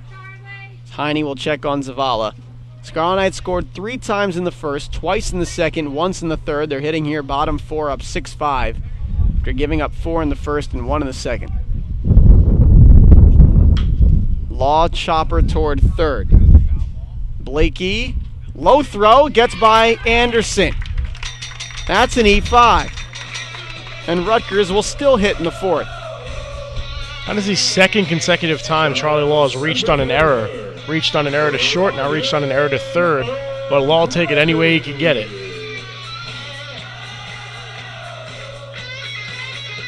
And last time, O'Grady ended up being the beneficiary as Law went to second on a wild pitch and scored on O'Grady's single. Bryan is 2 for 2 with a pair of singles and an RBI. They'll send Weber out to talk to Heine. It has been a rough day for Georgetown pitching. Both Brown and Heine have had a tough go against this Rutgers lineup. It's been a tough weekend for Georgetown pitching, frankly. 17 from Rutgers in Game 1 yesterday in the doubleheader, 7 in Game 2. Now 6 through 3+ innings here in Game 3.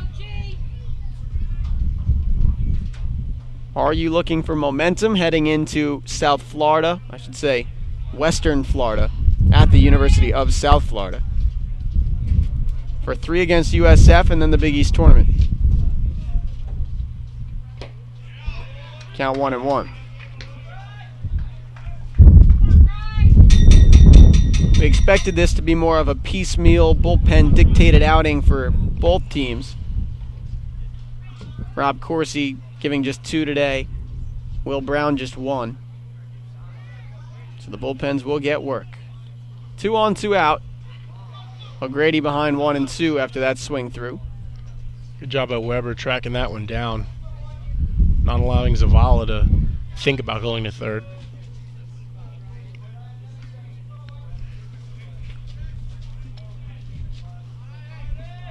Georgetown swept at home by Pittsburgh last week. No shame in that. A lot of teams have done that against Pittsburgh this year. 17-3 to lead the conference. The 1-2. O'Grady chops it toward Poplawski at second. He'll flip to first to end the inning. First time the Scarlet Knights will not score a run in a frame. We've played 4 at 6-5 Rutgers on RVision, presented by AT&T. See the flags out there beyond the Rutgers Athletic Center. Bainton Field in the foreground. We'll start the 5th with Rutgers leading Georgetown 6-5. Danny Breslauer, Jay Goldstein with you on RVision and ScarletKnights.com. Nate Rowe, who came in the top of the 3rd inning as the relief pitcher for Rob Corsi, has retired 6 of the 7 Georgetown hitters he has faced, and he's ahead 0-1 after a check swing from Steve Anderson. Anderson 1 for 1, a double, a walk, a run scored, and 3 RBIs. 2 RBI double in the first and a bases loaded walk in the second. Nate Rowe will brush him back. It's 1-1. But it has been Rowe's combo of pitches that has allowed the Scarlet Knights to settle things down.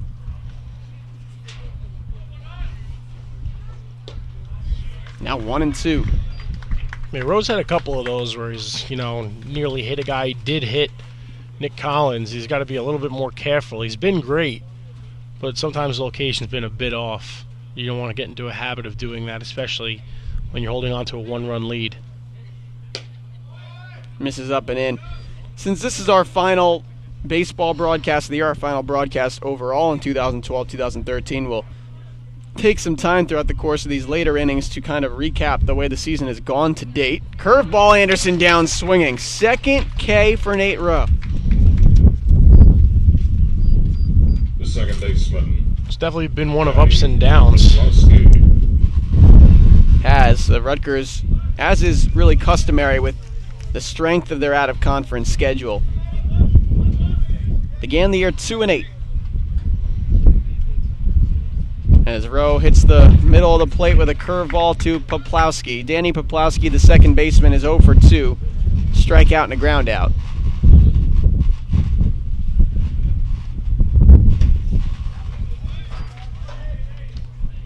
You're right, Jay. After the 2-8 start, Rutgers rebounded during a series with William and Mary and Richmond, VCU, all in the Virginia area. They got a few wins there as Poplawski hits that one toward left. And Zerillo drops it. Comes out of his glove. It's an E7, and Poplawski goes into second. Yeah, big mistake by Zerillo. I think the wind had an effect, though, Danny. It's been picking up a bit since we've been here, the wind tunnel known as Baton Field. But that was a routine fly ball, and Zerillo just could not hang on. First error of the day for Rutgers comes from Zerillo. This is a very, very reliable outfield. Zerillo, O'Grady, and Zavala. Just the 6th error of the year for Vinny Zerillo, and take into account that that is both throwing and fielding. So now Nate Rowe will look to bounce back. He is only allowed a runner via hit by pitch or error. No hits against him just yet. Falls behind 2-0 to Corbin Blakey, who had an RBI, 2 RBI single in the first. Grounded out to start the third. He was the first hitter to face Nate Rowe when he came in. Come on, Nate. Pick it up, guys. Blakey skies that one to left. Zerillo way back to the wall. It is gone. Up onto the hill for Corbin Blakey. His first home run of the season, and Georgetown takes a 7-6 lead. And that error by Vinny Zerillo proved to be even more costly. Allowed an extra base runner. It would have been 2 down for Blakey, and tough break for Rowe, giving up those 2 runs there. Fielder, Paul Bello. Rowe will stare now in at the 8-hitter, Paul Bello, after the 2-run big fly from Corbin Blakey. Bello, a line drive to center. O'Grady diving, traps it. It's a base hit for Bello. And now all of a sudden momentum changes with Georgetown up 7-6. The shortstop, Curtis. Yeah, you're looking over at Casey Gaynor, motioning over to the bullpen to try and get somebody up now. Only 2 players left in this one with offers, and that's Curtis Pomeroy, who's up now, and Bill Herman for Rutgers. Pomeroy is 0 for 2. Bello is on first, 2 runs in here, top 5 for Georgetown to take a 7-6 lead. Just your garden variety, 13 runs, 20 hits, and 3 errors through 4+ innings. That's combined between the 2 teams. 1-1.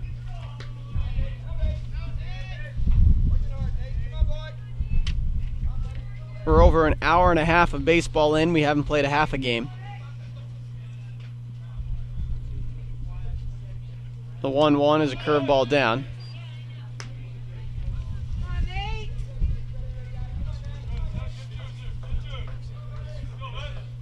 There's the Rutgers bullpen. Action there in the form of Howie Bray, the freshman, as well as John Young. Outside corner hit by Rowe, 2-2. Bray's been a great stopgap for this team this year.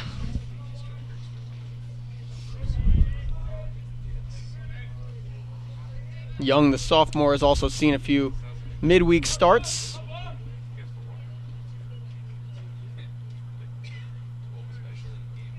Two with one out. That one bounced away and all the way to the backstop. Wild pitch for Rowe. And it will be a full count now with moving up to second, Paul Bello. Momentum definitely swinging in favor of Georgetown, but the way both teams have been swinging the bat, you never really know. Momentum changing constantly, back and forth. That was a wild pitch, but Melillo has the fewest passed balls, 4 in the conference. Only 1 in conference games. That off the glove of Rowe slows it down for Favitella, so it'll be a 1-4-3 put out of Pomeroy. Bello advances to third on the second out. The center fielder, Justin. And a big second out with the leadoff hitter coming up and a runner on third. Now Rutgers getting chances in the third and the fourth inning to pad their lead. Now it's reversed, and it's Georgetown with a 1-run lead and a runner on third base. Favitella stuck with that after it bounced off the glove of Rowe. Top of the order in the form of Justin Leeson, his 4th at-bat in 5 innings. Really reaching for a curve there, strike 1. Mini sandstorm going on at the mound and behind the plate. A very nice day temperature-wise, the wind giving it a bit of a chill. Rowe ahead 0-2 on Leeson. And if you have allergies, it's not that nice of a day. I'm not going to lie, this right now, pollen whipping around today, making it tough for a lot of those with seasonal allergies today, I'm sure. Leeson is 1 for 3 with a single, a fly out, and a ground out. The 0-2. Tapped down the first baseline, but it corkscrews foul. Fortunately for Rutgers, if that would have stayed fair, I don't think they would have made a play, and another run would have scored for the Hoyas.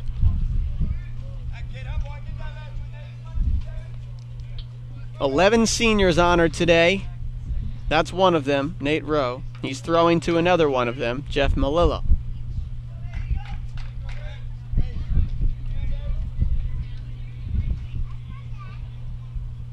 "0-2 to Leeson. Chop foul. Justin Leeson, who hit a leadoff home run in Game 2 yesterday.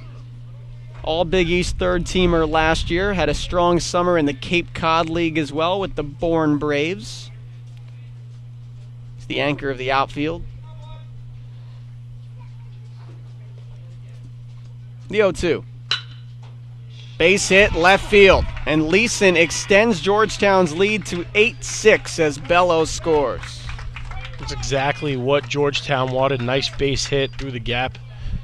And Georgetown padding its lead, and Nate Rowe starting to unravel a little bit after a couple of very strong innings. Rowe retired 6 of the first 7 he faced after coming in to start the third. And make it 7 of 8 as he struck out Anderson to lead off the 5th. But then after an error by Zarillo, Blakey hit a 2-run home run. Bello singled, moved up on a wild pitch, and Leeson singled him in. Here's Eric Weber, the catcher. He's 0 for 1 with a pair of walks and a couple runs scored as well. Leeson's on first, 3 in for Georgetown in the 5th. They lead 8-6.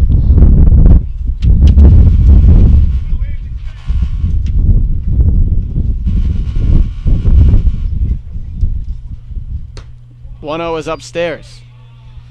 You can be sure that Fred Hill now, with Rowe having lost some of the pep in his step that he had through the 3rd and 4th innings, Moose will most likely go to Bray or Young at some point. He would prefer to do it to start the 6th. A good move by Rowe forces Leeson back. You have to go back to that misfly ball by Vinny Zarillo in left with 1 away and nobody on. That would have given them 2 outs. Blakey did go yard after that, but I think it made a big difference in this inning. Georgetown a hit away from both teams having double-digit hits before we finish 5.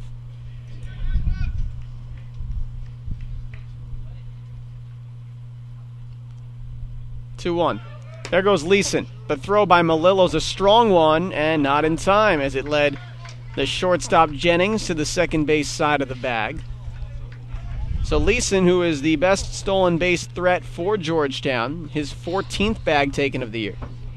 Taking a big risk running on Jeff Melillo like that, but was able to sneak one by. 3-1. Weber pops it up. It'll be a tough play for Law coming to the dugout. He got it. He runs into his teammates to hold him up for the third out of the inning. But Georgetown gets 3 runs. The big fly by Corbin Blakey makes it 8-6 Georgetown after 4.5 on RVision, presented by AT&T.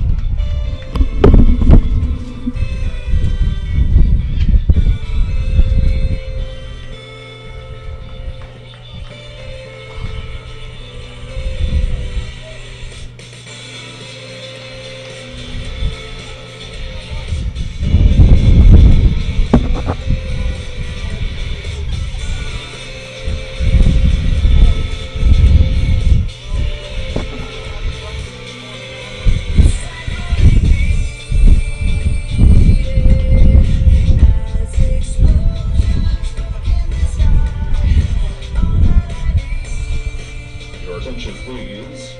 Ladies and gentlemen, now pitching for the Georgetown Hoyas, right-handed pitcher number 29, Charlie Steinmetz.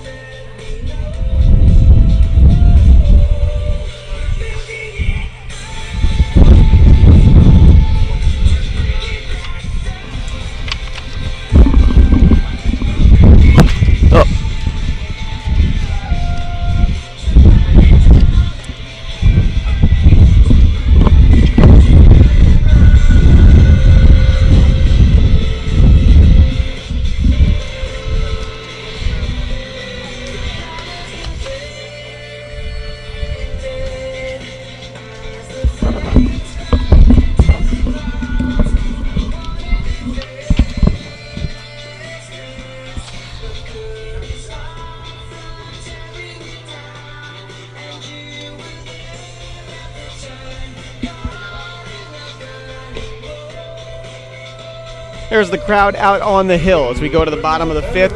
It's Georgetown 8, Rutgers 6 in a high-scoring affair here on this Mother's Day 2013.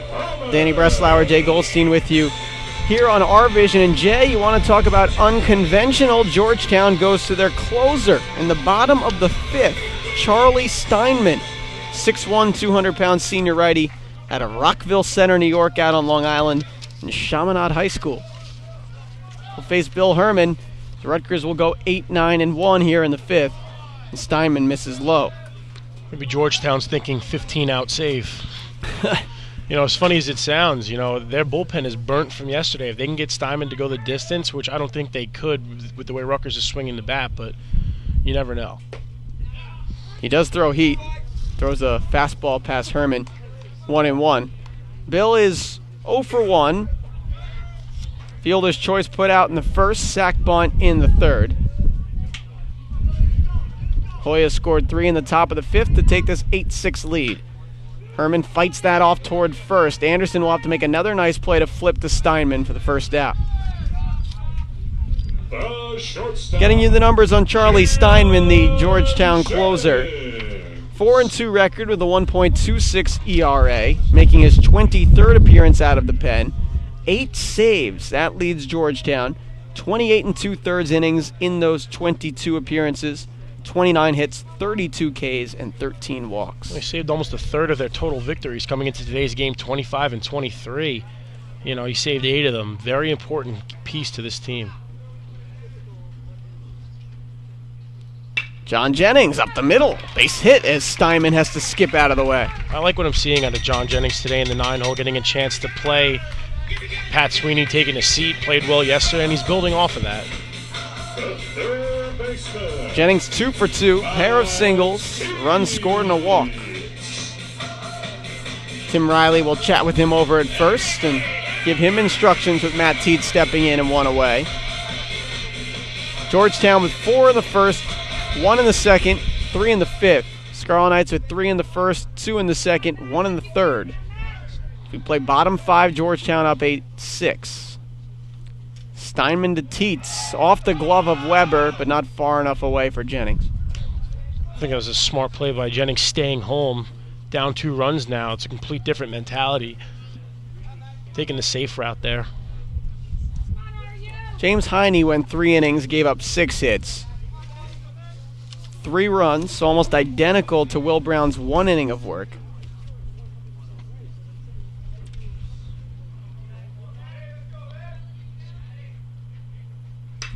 Teets got a hanging breaking ball and skies it out to center for Leeson.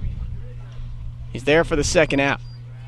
Played that perfectly over in center field. Didn't really have to move over too much to get in position to make that play. And that's big for Rutgers because Favitella, had there been 1 out, would usually try and bunt, move the runner over. Now you're forcing him to swing.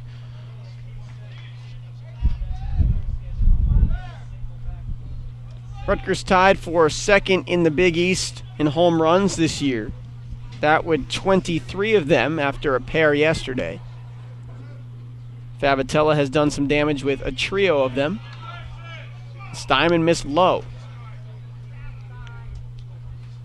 Steinman asking for time. He wants a new baseball. As Joe Botita will roll that one toward the Rutgers dugout. John Jennings is on first. He singled with 1 away here in the 5th. Georgetown leads the Scarlet Knights 8-6 in the home finale.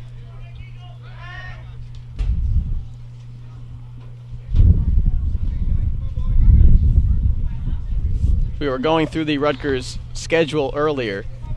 Said they started 2-8. After that Virginia sequence, Jay, they had picked up another 4 wins, and they were doing pretty well, at least in the out-of-conference scheme of things, heading into Big East play. But it was really what started next that brought them over the hump, as that evens the count at 1 against Favitella, who has an RBI single back in the second, 1 for 3 day. But Jay, it's hard not to point out March 22nd to 23rd, the 2 of 3 against Louisville, then the number 4 team in the country. Right, following that up with getting the sweep against Villanova, and Rutgers really coming on strong, and then the down part came in that Seton Hall series.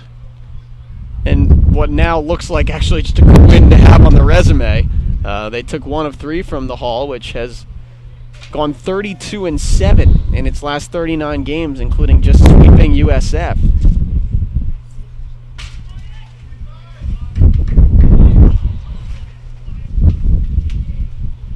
1-1 to Favitella. Out towards center. The wind is taking it just a bit. And Leeson will come on and get to his knees to make the catch to end the inning.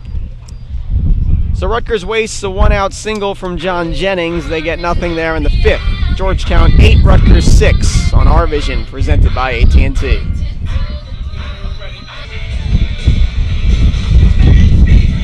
Third pitcher for Rutgers comes out here in the top of the 6th in the form of the freshman Howie Bray, a lefty from Middletown South High School, making his 22nd appearance out of the pen. That leads Rutgers. He's 2-3 with a 3.82 ERA, and 30 2/3, 32 hits allowed, 23 strikeouts to 9 walks. And he'll look to settle things down after Nate Rowe goes 3 innings, gives up 3 hits and 3 runs, but remember, not all of them earned because of the Zerillo error. Nick Collins 2 for 2 with a pair of singles, a hit by pitch, and a run scored for Georgetown. 3, 4, and 5 for the Hoyas in the 6th as Bray deals ball 1. Danny Breslauer, Jay Goldstein with you on RVision, presented by AT&T via ScarletKnights.com.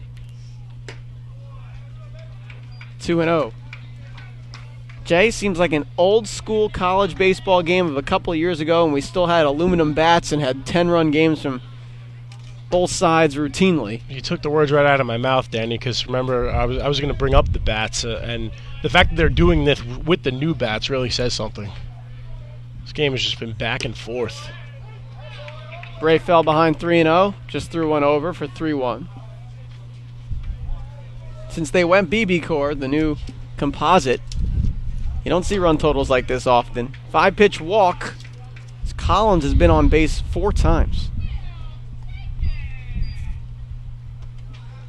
You know, I'm trying to jog my memory, and I think that Blakey's home run last inning was probably the first one we've seen on the broadcast since O'Grady in the Seton Hall series. We really have not seen any home runs. No, not a ton. Not a ton of power hitting in the games that we've done. Favatella hit one as well. It's more of a pitcher's park, as we've always said. Chopper by Venditti. Teets will go to first with it for the first out as Collins moves up. Jay, back to the recurring storyline of recapping the year. You mentioned the Villanova sweep. Then Rutgers had that 1 of 3 from Seton Hall, took 2 of 3 from Cincinnati. Howie Bray had a good relief outing in that series. Go out to Pittsburgh, get swept again, that a ranked team that tops in the Big East. Have that outstanding opportunity to go out to Omaha, but you go into a real big funk, losing 6 in a row. It ends with the final 2 games of the UConn series being W's. And now this series. Rutgers looking for the sweep today as Bray goes out in front 0-1 against Steve Anderson. Thursday, Friday, Saturday at USF this week, 7 p.m., 6 p.m., 1 p.m. Count 1-1.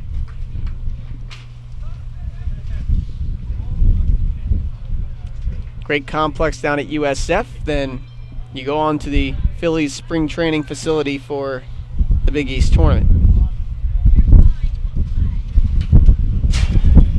Count 1-2 to Anderson, who has 3 RBIs, a double, a walk, and a strikeout.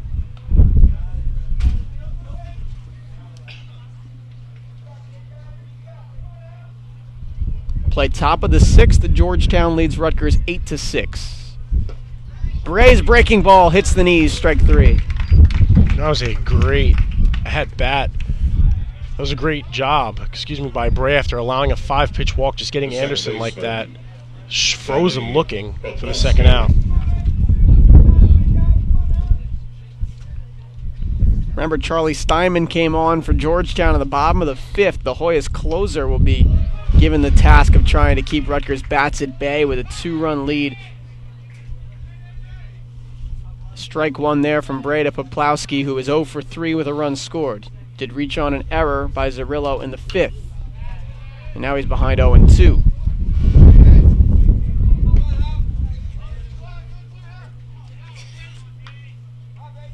Howie Bray, if you're interested in these kind of quirky things, wears the second highest number on the Rutgers roster behind Corey Lurch, who wears 48. Count now 1-2. Bray, the freshman from Middletown South, was a 4-year starter there, won the Central Jersey Group 3 title.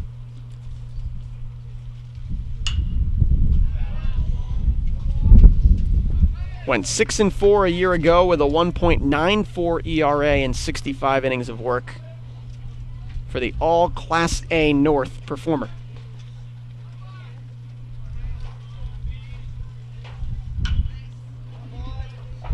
Extended at bat here by Poplawski. Really fighting off pitches here, doing a great job on Bray. Georgetown got 5 runs in 2 innings off Rob Corsi. Rutgers got 5 runs in 2 innings off of both Brown and Heine. Added a 6th to take a 6-5 lead after falling behind 4-0. And then Georgetown back with 3 in a row makes it 8-6. Count even at 2. Tried to get him to chase after Poplawski was able to foul off a couple of pitches in a row. 8 runs, 9 hits, 2 errors for Georgetown. 6 runs, 13 hits, 1 error for the Scarlet Knights. Poplawski ground ball. It's going to be a tough play for Jennings across the diamond in time. So that'll do it.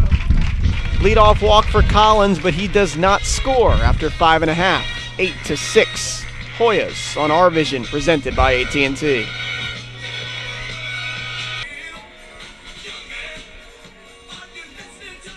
Back on the hill, Georgetown's closer Charlie Steinman in his 2nd inning of work, but that 2nd inning of work is just the bottom of the 6th, as it's been an offensive onslaught for both teams. A couple errors for Georgetown, just 1 for Rutgers. 13 hits for RU, 9 hits for Georgetown, but it's a Hoyas 8-6 lead. Vinny Zerillo leads off the bottom of the 6th for the Scarlet Knights and takes strike 1. It'll be Zerillo, Malillo, Zavala. Here in the 6th, Vinny is 2 for 3.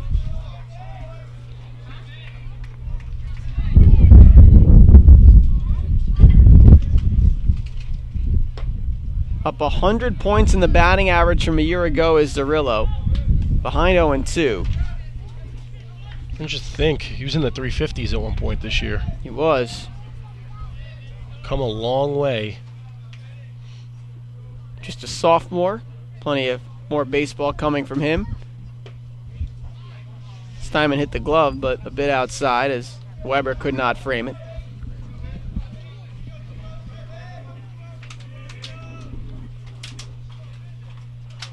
We've been very lucky, at least for RVision games, with the weather here for baseball the past couple of weeks. Yesterday was a rainstorm that separated the two games of the doubleheader. Today, a nice day despite the really unrelenting wind over the last few innings. We did have that one washout. Yes. Friday, April the 12th, that turned into a doubleheader that Rutgers split with the Bearcats about a month ago.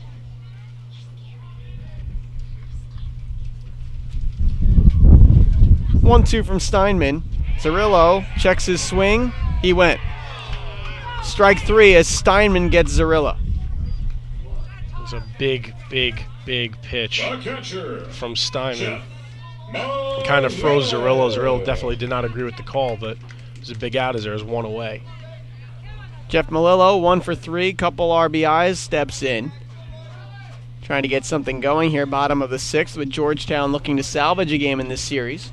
Rutgers trying to go to 13-8 and improve their position as they approach the Big East tournament.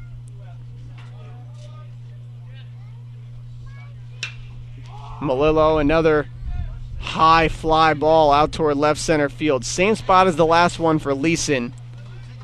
There are 2 down. I was just getting ready to say that one would not want base runners on when pitching to Jeff Malillo. Malillo got one up there, didn't have enough under it. And Rutgers with a very quick 2 outs here in the bottom of the 6th. Brings up Steve Zavala, 2 for 3. Double and a single. Run scored and a fly out.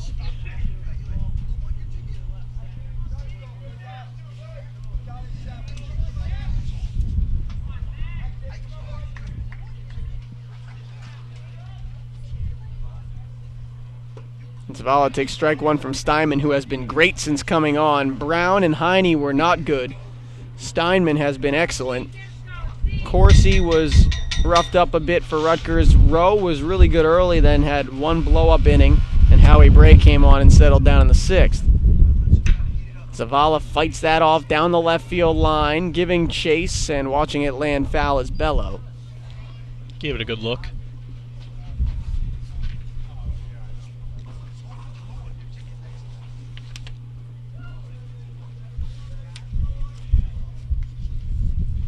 Zavala will get the bat back from Charlie Law. Step back in against Steinman.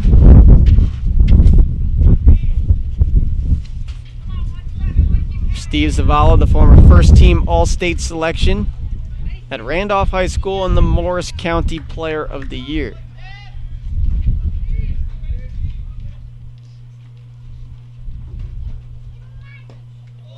Count now 1-2.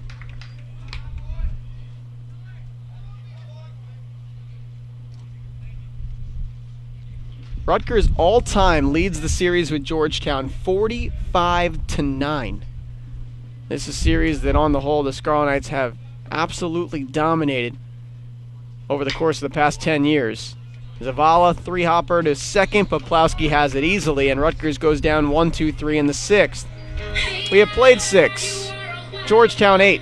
Scarlet Knights 6 on RVision, presented by AT&T. Ladies and gentlemen, members of the Howie Bray will face the bottom of the Georgetown order in the 7th. The bottom of the order has had some pop today in the form of Corbin Blakey, who has 4 RBIs out of the 7th spot for Georgetown. He'll lead off the inning Danny Breslauer, Jay Goldstein here with you. There is that man, Corbin Blakey, walking up to the plate. Jay, a home run of 2 RBIs off Nate Rowe in the 5th, a 2 RBI single off Rob Corsi in the 1st.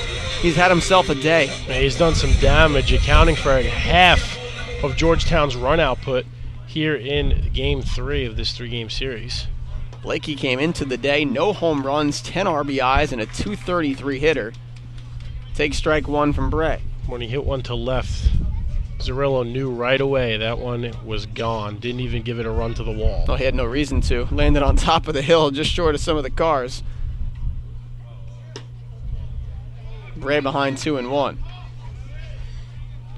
Only time that Blakey was retired today was the first time he faced Rowe. He grounded out to third to lead off the 3rd. Pops one up again. This one into shorter left. A few steps in for Zerillo. This time two-handed, one down. Yeah, definitely some redemption on the part of Vinny Zerillo there, being able to make that catch and retire Blakey, which, Danny, as you just said, was not easy to do so far today. Now Paul Bello, who singled and scored in the 5th, he's 1 for 3. We'll take his cuts. Jay, you mentioned only a couple players in this game don't have a hit today, as Bello takes strike 1. One of them is the man on deck, Curtis Pomeroy. He's 0 for 3. The other is Bill Herman. He's 0 for 2 for Rutgers. Bello to left. Vinny Zerillo getting a workout the past few innings. He'll make the catch for the 2nd out. I think we can also put Eric Weber in that. I was mistaken earlier. Oh, 2 walks, you're right. 2 walks, a couple of pop-outs. Still, you send 18 guys to the plate between 2 teams and 15 have registered 1 or more hits. Definitely not a pitcher's day here at Baton Field. No, it is not. 8-6 is the Georgetown lead, as Georgetown's third base coach would like to talk to Curtis Pomeroy. Wants to see his approach. He is 0 for 3 today, and they know that. Hopped out to second in the 2nd, grounded out to 3rd in the 3rd, and grounded off the glove of Rowe to Favatello 1-4-3 in the 5th.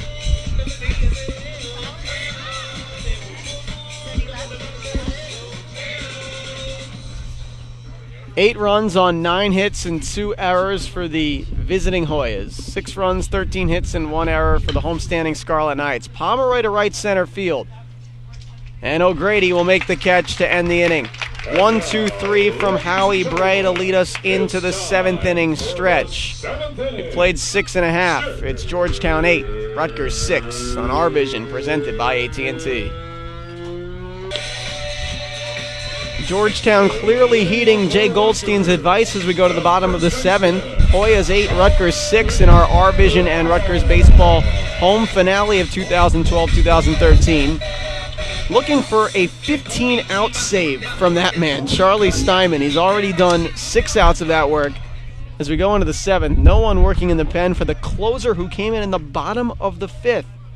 He'll face Charlie Law to lead off the 7th inning. Law deep to left field. Ranging back is Bello. It is gone.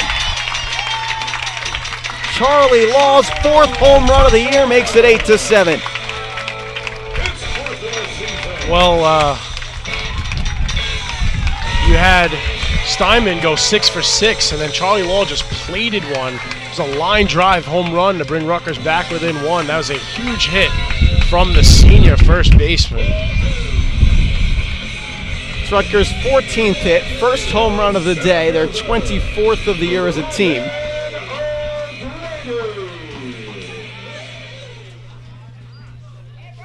It's the 2nd hit of the day for Charlie Law, who's been on base all 4 times, twice by error, once by a single, and then that home run, his 2nd RBI of the day, and remarkably for Charlie Law in his 47th start, his 45th RBI.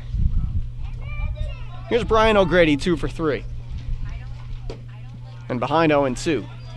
The most amazing thing about Charlie Law, Danny, is the fact that he helps his own cause with some of those runs batted in on days that he's pitching, on Sundays or the last couple of weeks, Saturdays, and, you know, bases clearing, doubles, singles, whatever he needs to do, and he ends up helping his own cause. 0-2 from Steinman. O'Grady fouls it off.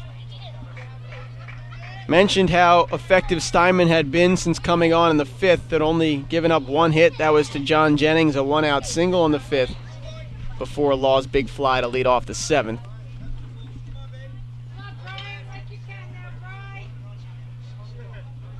Rutgers with 4 in the first, 2 in the second, 1 in the third, but this was their first run since the end of the third inning. The leadoff home run in the 7th by Law. Curveball misses from Steinman. Georgetown bench cannot believe it. Steinman asking where it was. He'll get back on the hill.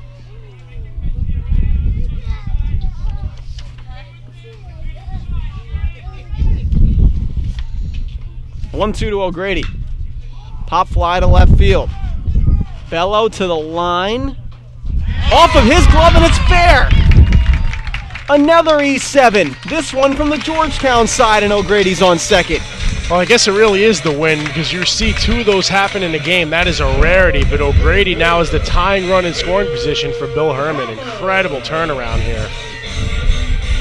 So after Rutgers, which had been quiet offensively in the 4th, 5th, and 6th, leads off the 7th with a home run, then they get an error to get a runner on base after being down 8-6. Now just a base hit away from tying the game again. As you can see, Bello clearly upset with himself after that error. It was Georgetown's 3rd today. And that one was a few feet away from the foul line, so, it was really just a bad situation for Bello. Zerillo dropped his right in the middle of left field. But we've seen 2 errors so far, the wind really carrying out to left today. Bill Herman squares to bunt. It's another sack for Big Bill. Well done. 5-4 on the putout. Moving up to 3rd is O'Grady. I really don't think Bill Herman cares that he doesn't have a hit today because so far he's helped out in innings that Rutgers has done some damage, moving runners over twice in his 4 plate appearances here today. Moose ball at work, trying to get this game tied as Fred Hill opts to get O'Grady up to 3rd base with less than 2 outs and bring up John Jennings, who has been on base every time today, the redshirt freshman. 2 for 2 with a walk, stolen base. That's exactly what you want out of your number 9 hitter on any given day. Infield in from Georgetown looking to cut off the run as Steinman hits with a breaking ball 0-1. Matt Tietz on deck has a couple of hits and a couple of runs.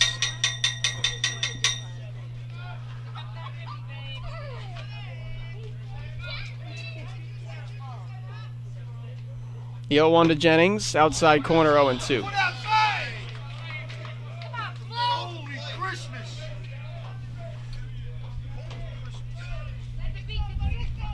8 runs, 9 hits, 3 errors for the Hoyas, 7 runs, 14 hits, 1 error for Rutgers.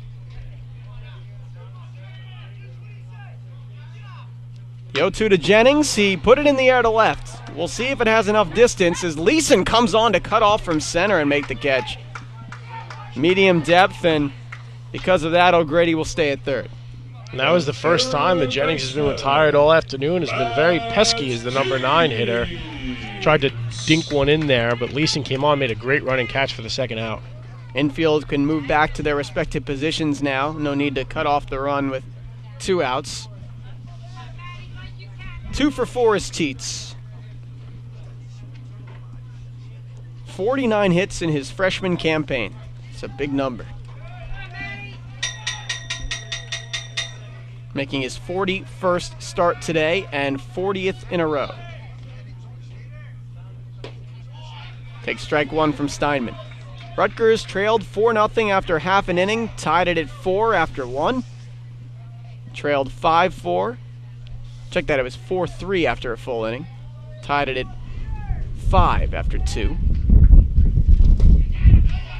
Another breaking ball outside corner from Steinman, who has found a tighter curve.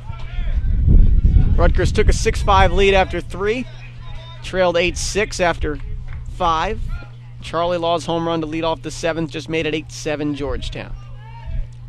O'Grady on 3rd. Tietz up with 2 outs. Ground ball to short. Pomeroy, the long throw. Not in time as it short hops. Another Georgetown error. And this time it means a tie ball game as O'Grady scores. It was a great run by Tietz beating out the throw. It caused Pomeroy to hurry up his approach to try and fire over to first, and it was short hopped right off the bag. And we are all nodded here as Matt Tietz continuing to have a productive day for the Scarlet Knights. It has been a nightmare for Georgetown's infield and outfield. Bello with the left field error. Pomeroy with a couple at short. One at third base as well for Blakey. It is 8-8 as Rutgers still hits bottom 7 with Nick Favatella. Pitch out. Tietz was not going anywhere. Rutgers is known to have done some damage here with 2 outs, and they're continuing that trend today. So a run-scoring error. The momentum squarely back with Rutgers. Steinman throws it away. Tietz will move up. That may have caught him across the back as well. You can add on to the Georgetown error list. It is now up to 5. And yes, that did catch Tietz in the back as he'll reach and give it a bit of a rub. Seems to be okay. Team first mentality. Let me get to second base, then I'll check on my health. But that is a big move for Tietz because now a base hit from Favatella could give Rutgers the lead. They'll go talk to Steinman, who's had a rock and roll kind of inning.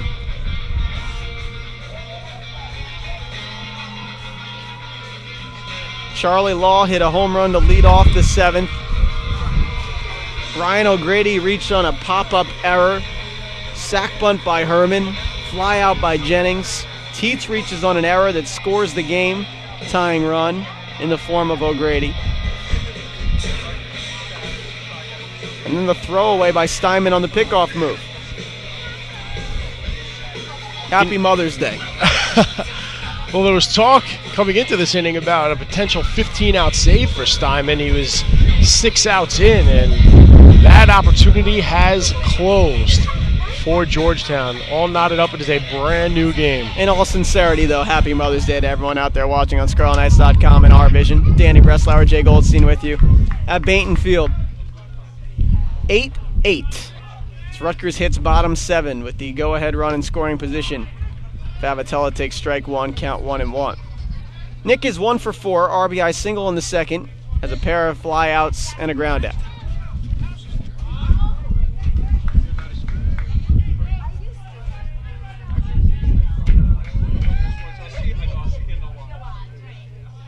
Steinman's 1-1. Favatella toward right center field. It drops in. Here comes Tietz. The throw is well wide. Rutgers takes the lead back. The most consistent hitter on this team, the most consistent player that has been here for the last 3 years, coming through in the clutch and putting Rutgers ahead by a run. And this game has taken another twist and turn in what has been a wild afternoon here in our home finale at Rutgers.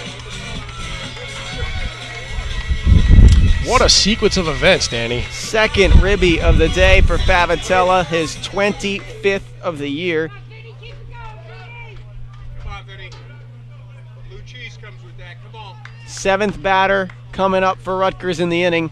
Zerillo. Favatella was gone about an hour and a half ago, and we'll steal that easily. All right, he's right there, Vin. Bring him in. That is how you know that Rutgers is not complacent with a 1-run lead. You saw Georgetown come back and tie it. Rutgers has come back to take the lead, and they want to add a couple more before handing the ball back to either Bray or whoever else in the top of the 8th. Favatella, who had a great jump, 10 of 12 now on the stolen bases for the year. The second Scarlet Knight with double-digit stolen bases along with the man up, Vinny Zerillo. Count even at 1. 3 runs in for Rutgers in the bottom of the 7th. They take the lead back from Georgetown 9-8. Rutgers is already Big East tournament bound at 12-8, most likely the 5 seed, down in Clearwater. Georgetown outside the cut line must win today to stay alive. The 1-1. Make it 1-2. And Jay, you know how cruel things are in baseball. We said Steinman could set himself up for a 5-inning save. He's now on the hook for the loss. This game could be cruel sometimes. It's a big turnaround for Steinman and a big momentum shift for Rutgers. Zerillo 2 for 4. Misses in, 2-2. I would not be surprised to actually see Tyler Gebler come out and try and close this one out, pitch the 8th and the 9th, depending on what happens here with Zerillo. But if they could plate another run or just have this lead, if I were Fred Hill, I'd put the ball in the hands of Gebler. Well, Jimmy Gill, hearing your analysis, comes over to tell us Tyler Gebler is warming up in the bullpen. Okay. So there you go. Thanks, Jimmy. Great job as always all season. 2-2 with 2 outs coming to Zerillo with Teets dancing around. Check that Favitella dancing around on second. Teets scoring on the Favitella single.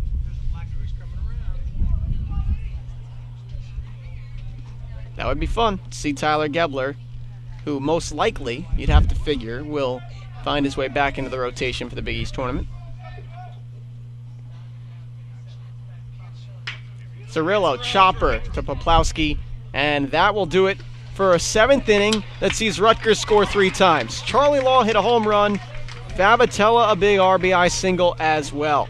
We have played 7, 9-8 Rutgers. There's big Tyler Gebler in the pen on RVision, presented by AT&T. Well, the man with the 3rd most innings pitched in the history of Rutgers baseball will come on to potentially get a 2-inning save here for the Scarlet Knights. Tyler Gebler, RU senior workhorse out of Toms River South High School. Over 290 innings pitched, over 155 strikeouts. He has 14 career saves. That good for 2nd in Rutgers history after he was an All-American closer as a freshman. Jay, he will face the top of the order here in the 8th with Justin Leeson leading off. Gebler definitely has his work cut out for him. Jimmy Gill telling me during the break that if Gebler actually does hold on for this save, he will be in sole possession of 2nd place of all-time saves in school history with 15. There's an unreal freshman campaign for him as the closer. Leeson leads it off with a single. 3rd hit for Justin Leeson today. Well, arguably your best hitter up in a leadoff scenario. Leeson doing exactly what is asked of him, and that is getting on base when you're down a run, you're down to your final 6 outs. But every base runner is crucial from here on out. Rutgers trying to close this one out. If you'll remember back in 2010, Gebler was a Louisville slugger, freshman All-American. He had 12 saves in that season. Immediately moved up into the starting role. In 2011, had 14 starts. And then 2012, another 12 starts. Throws ball 1 to Eric Weber, who's 0 for 2 with a pair of walks and a pair of runs. Gebler this year in starting 10 games, making his 13th appearance overall. 3-5 at 3.8 ERA, a save in 2 complete games. Bunt by Weber, back to Gebler. He'll take the easy out as Leeson moves up.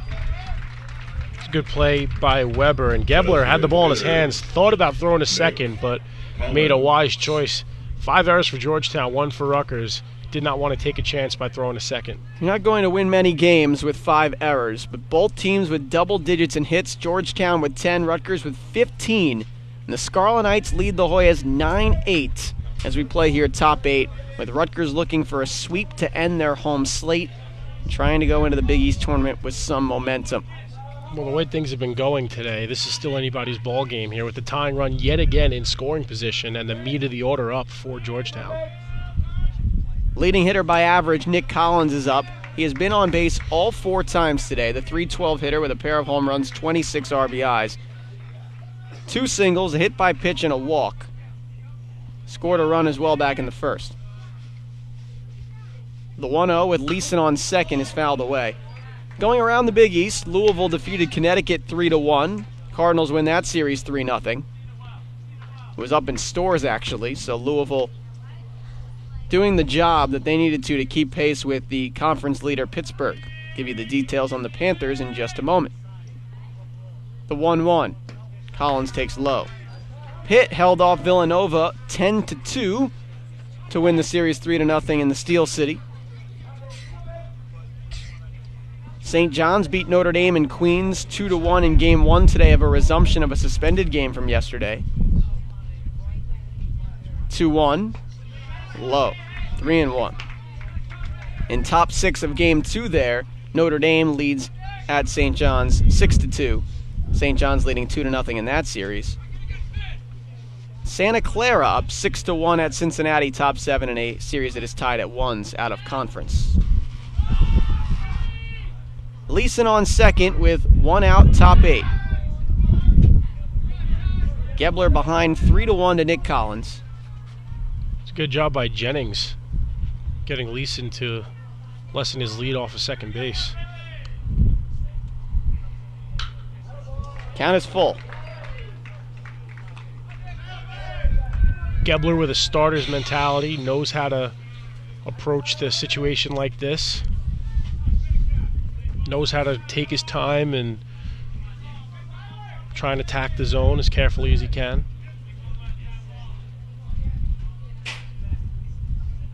Gebler's two-seamer hits the inside corner for strike 3.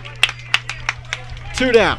Huge call, huge break for Tyler Gebler, not allowing 2 base runners, 1 out. Now you're stuck with your same base runner, Leeson off a second, but 2 away. Tremendous play. Huge spot for the cleanup hitter for Georgetown, Christian Venditti. 1 for 3, a single, a run scored, a walk, a line out, and a ground out. 2 outs in the 8th. Gebler's first pitch fastball hits the outside corner. Venditti was also frozen the last time up. That was another huge strikeout in the inning that Georgetown was able to take the lead back in the 5th. Been quiet since then. Gebler upstairs a little bit. Tyler, another one of those guys that really had to take some hair off during the Cancer Foundation, the Versus Cancer Foundation fundraiser. The 1-1. Change up. 1-2. That's just a fantastic cause that the majority of the players did shave their heads. It's also a team unity thing. Ended up clinching a playoff berth the next weekend. Big East tournament coming up.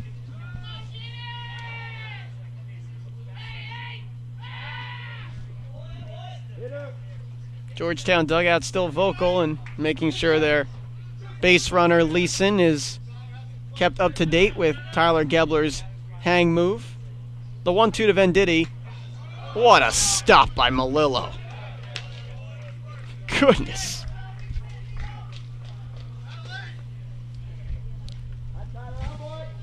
Well, you see the sense of urgency out of both dugouts.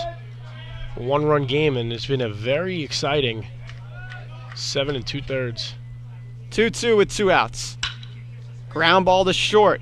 Jennings is there. Strong throw. That'll do it for the 8th. Gebler works around a leadoff single from Leeson to retire the next 3. After 7.5, Rutgers 9, Georgetown 8 on RVision, presented by AT&T. Just a senior going to work in one of his final games. Charlie Steinman will come back out for a 4th inning of relief work.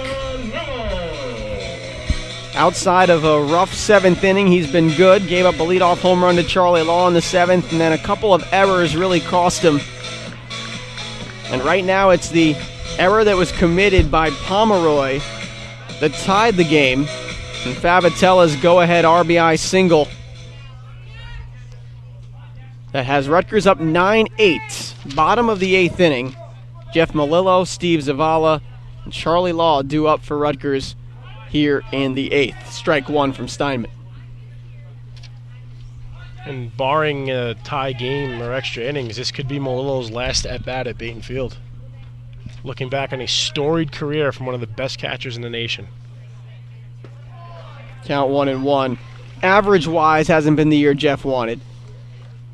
288, but on the whole, he has been excellent in every respect, defensively and offensively, for the former North Hunterdon star. Melillo up the middle, a base hit. It's Jeff's 2nd hit of the day. I think he heard you, Danny, and he wanted to get one last hit. But, you know, 142 starts over 158 games, first team All Big East last year, 20 runners caught stealing, a 986 fielding percentage. What more can you ask from your catcher? Not much. And Rutgers has had some pretty good ones, and Melillo right up there with the best of them. You mentioned Jason Hernandez. I'll throw out Frank Mead, who was on the last Rutgers NCAA tournament team in 2007. Colin Gaynor, the brother of Casey, another very good catcher. Before that, Alberto Vasquez. They've had some very good ones here. Zavala in a bunting situation. Won't even hide it. It's a bunt and run. It's bunted foul. That another one of the Fred Hill specialties, the bunt and run. Often executed by the second hitter in an inning. Interesting stat about Zavala that some people may not know is that he actually pitched 8 games as a freshman in 2009 and made the transition to the outfield and has really been a staple in right field ever since. He actually came in as a pitcher outfielder where he would do both, very much like Charlie Law does pitcher and first base. Fred Hill decided to just have him concentrate on being in the outfield, and he really hasn't left since he's gotten here. Top 5 on base percentage in the Big East at nearly .440. Straight steal, hit and run, up the middle, base hit. Melillo went sliding into second, so he'll stay there on the single by Zavala. Rutgers is in business right now. 2 on, nobody out in a 1-run game. Definitely trying to get some insurance runs for Tyler Gebler when the top of the 9th comes up. Will they ask Charlie Law to bunt? No. I think you'd be surprised. For the benefit of the team, if he does, then yeah, it's a good move, but someone with his power... Actually, I take that back. If you would expect Bill Herman to bunt, I think you would expect Charlie Law to bunt. Charlie Law's 2 for 4 with a home run, pair of RBIs. First and second, nobody out. Bottom 8, Rutgers up 9-8 looking for insurance. That was hit number 17 just before. I think Law will bunt if need be. No, he'll swing away and take strike 1. There's still a window open for him to bunt. Looks at Joe Laterio for the signs, the former Wagner head coach, turned associate head coach for the Scarlet Knights.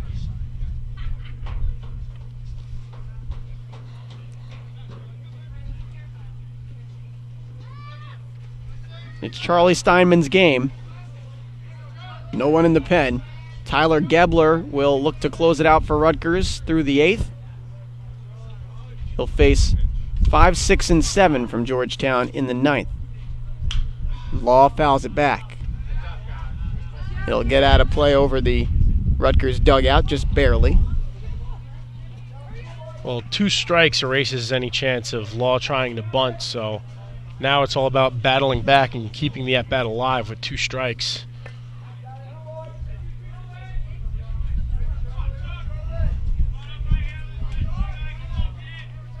Melillo and Zavala are on, both singled to lead off the 8th. Charlie Law, base hit left field. Melillo comes to the plate, he'll score. Charlie Law's 3rd ribby of the day makes it 10-8. Charlie Law able to do that with 2 strikes, getting one right in the gap into shallow left field, and Rutgers getting an insurance run that they desperately need going up 2. Huge play from Charlie Law. A triumvirate of singles to lead off the 8th as you see Jeff Melillo after scoring in the dugout. There's Charlie Steinman, who has been roughed up a little bit in the 7th and 8th. Georgetown will send more work down to the bullpen. Gino Basso. There you go. The honors. The freshman, as O'Grady bunts that foul. He'll look to move the runners over with 1st and 2nd and nobody out here. RU up 10-8. Scarlet Knights trailed 4-0 after a half an inning. 4-3 after 1. It was 5-5 after 2. Rutgers led 6-5 after 3. And then Georgetown took an 8-6 lead in the 5th. Rutgers took it back at 9-8 after 7. Now 10-8, bottom 8. O'Grady evens the count at 1. Delayed steal! Zavala caught his man Blakey sleeping. Zavala, the senior, heads up base running and getting one right past Blakey and advancing to 3rd. And frankly, that's the sign of a team that's 5-15 in the Big East. as Georgetown is. The third baseman walking up the line despite a runner being on second. And now the runners are on the corners and nobody out. No need for O'Grady to bunt now.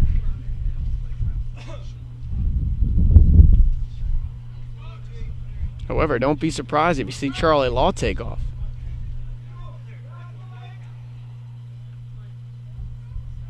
The 1-1 in the dirt.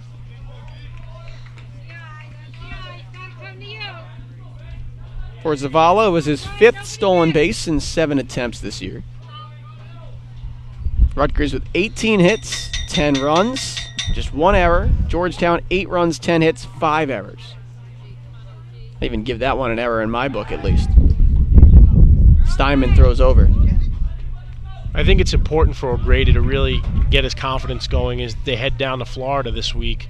I think, if he goes, he makes this lineup that much better, especially hitting in the 7 spot. 2 for 4, a couple singles, an RBI, and a run scored today.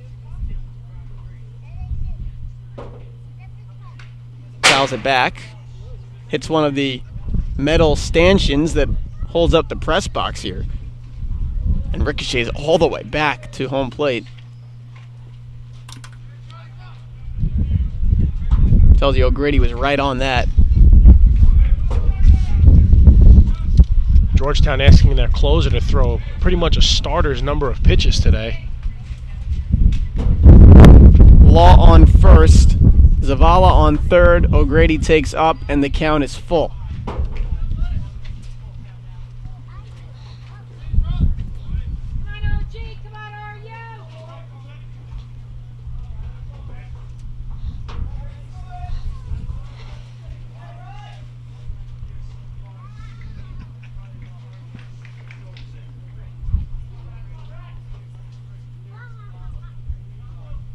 Full count offering. O'Grady fouls it away.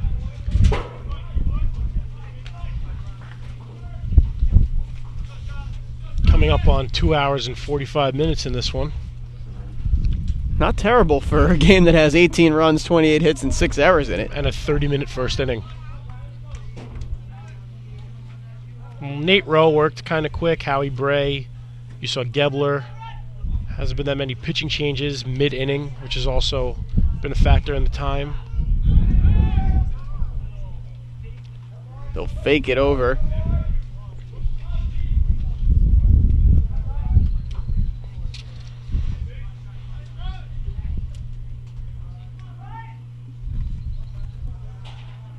Steinman's full count coming to O'Grady with runners on the corners, nobody out in the 8th. Stay alive. It is 10-8 Rutgers in what has been a topsy-turvy game on Mother's Day. Well, the way Rutgers has been approaching this 8th inning is that they're down 4 runs. They're not stopping. They want to try and get as many insurance runs as they can this inning to pad the lead for Gebler to close it out in the 9th. He would still get a save, by the way, Tyler, no matter what the score, because he came in a 1-run game. You have to think Bray would be in line for the win. There goes Law. O'Grady deep into right center field. This will do the trick. In a few hops to the wall.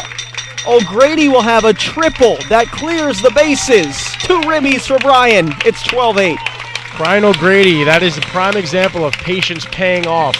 Worked that count full, fouled off several pitches, and found what he liked and put that right around the 370-foot sign, and Rutgers has opened up its biggest lead of the day.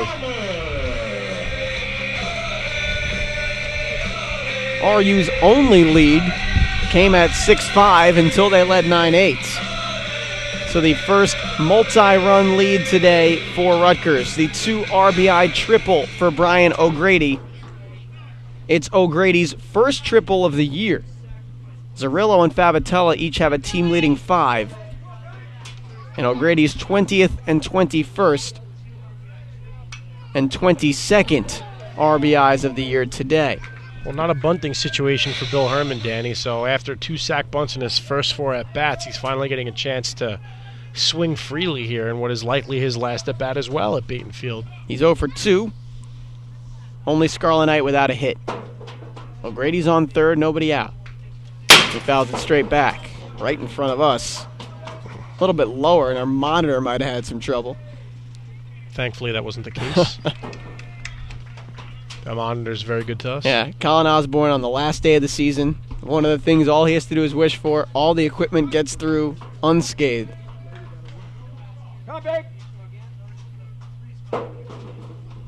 0-2 to Herman. Chopper to second. Poplawski gets it going back. He'll hold O'Grady at third. First out. It was a good job by Poplawski just to hold O'Grady at third. Jennings.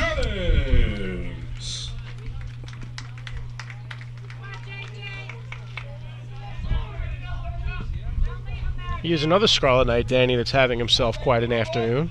2 for 3. Couple singles, walk, a stolen base. Fly out to center field. Leeson made a great play to retire him on that fly out. Jennings out to right. Could be trouble for Venditti. He'll make the catch. Tagging and scoring is Brian O'Grady. A sac fly and an RBI for John Jennings. And it's 13-8 Rutgers. Rutgers came into this inning trying to get at least one insurance run. Well, Danny, they've gotten 4 so far with 2 away. And that exactly is the padded lead that Tyler Gebler needs to close this one out. And Rutgers is just 3 outs away from a sweep. Pete Wilk will make his walk out to the mound and a pitching change. Immediately signals for the lefty, Gino Basso. All Steinman needed was one more out, but that's it for the senior. He gave him some serious length as he came in to start the 5th. Officially, he'll go 3 2/3, but he gets roughed up in the 7th and 8th for 7 runs. Gino Basso will be the pitcher for Georgetown after this. 13-8 Scarlet Knights, 2 away, bottom 8 on RVision, presented by AT&T.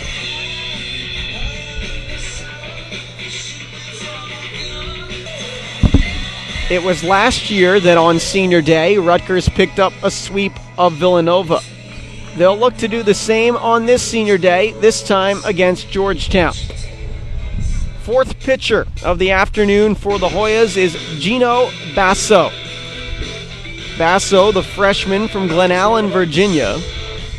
2-0, 5.3 ERA, making his 15th appearance.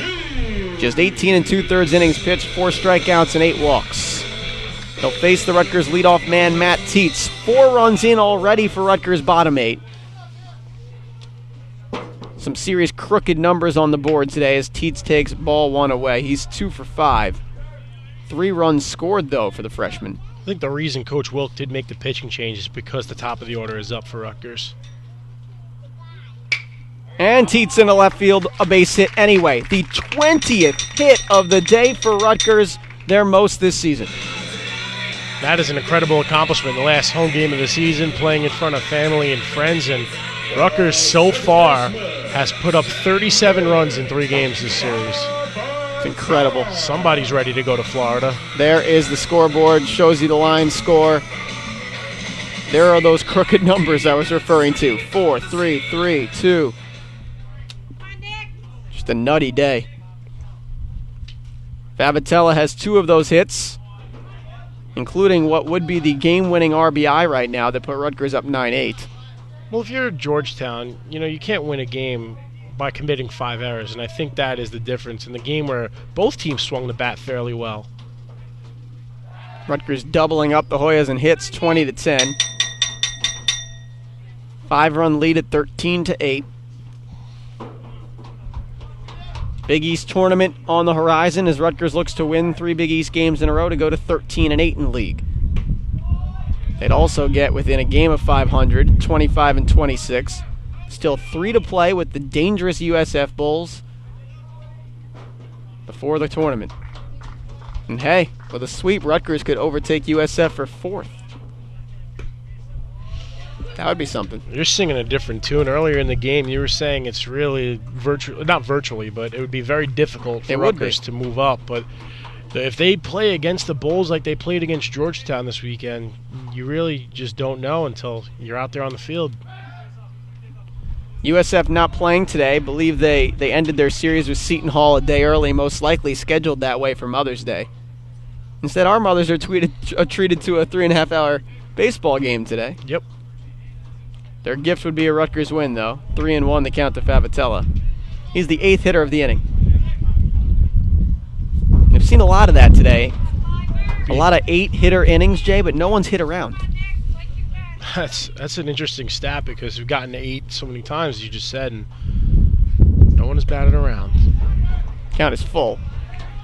They did have an 11-run 5th inning in Game 1 yesterday's doubleheader where they sent 16 to the plate. So I guess that makes up for it because they nearly batted around twice. Feel bad for the scorecards of that one. There goes Teets. Favitella down swinging as Basso comes in and retires him by way of the K. But Rutgers gets 4 more for insurance in the bottom of the 8th. Tyler Gebler will look to finish out his 2-inning save after this on RVision, presented by AT&T.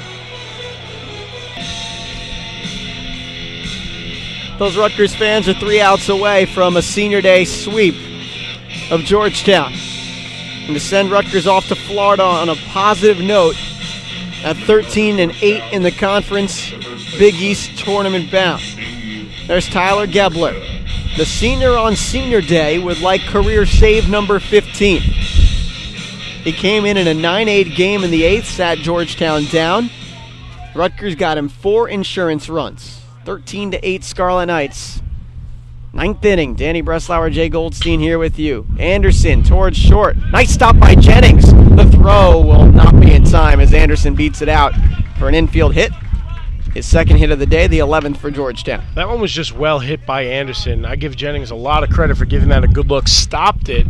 The throw just was not in time or on line. And, you know, if you're Rutgers, you're not as worried because of a 5-run lead, but still, you do not like the idea of your leadoff runner getting on when you're 3 outs away from a win. Well, Leeson got on to lead off the 8th against Gebler, too. Then he retired 3 in a row. So Anderson does the same with Poplawski, Blakey, Bello, and Pomeroy. The bottom of the order due up. Ball 1 upstairs from Gebler.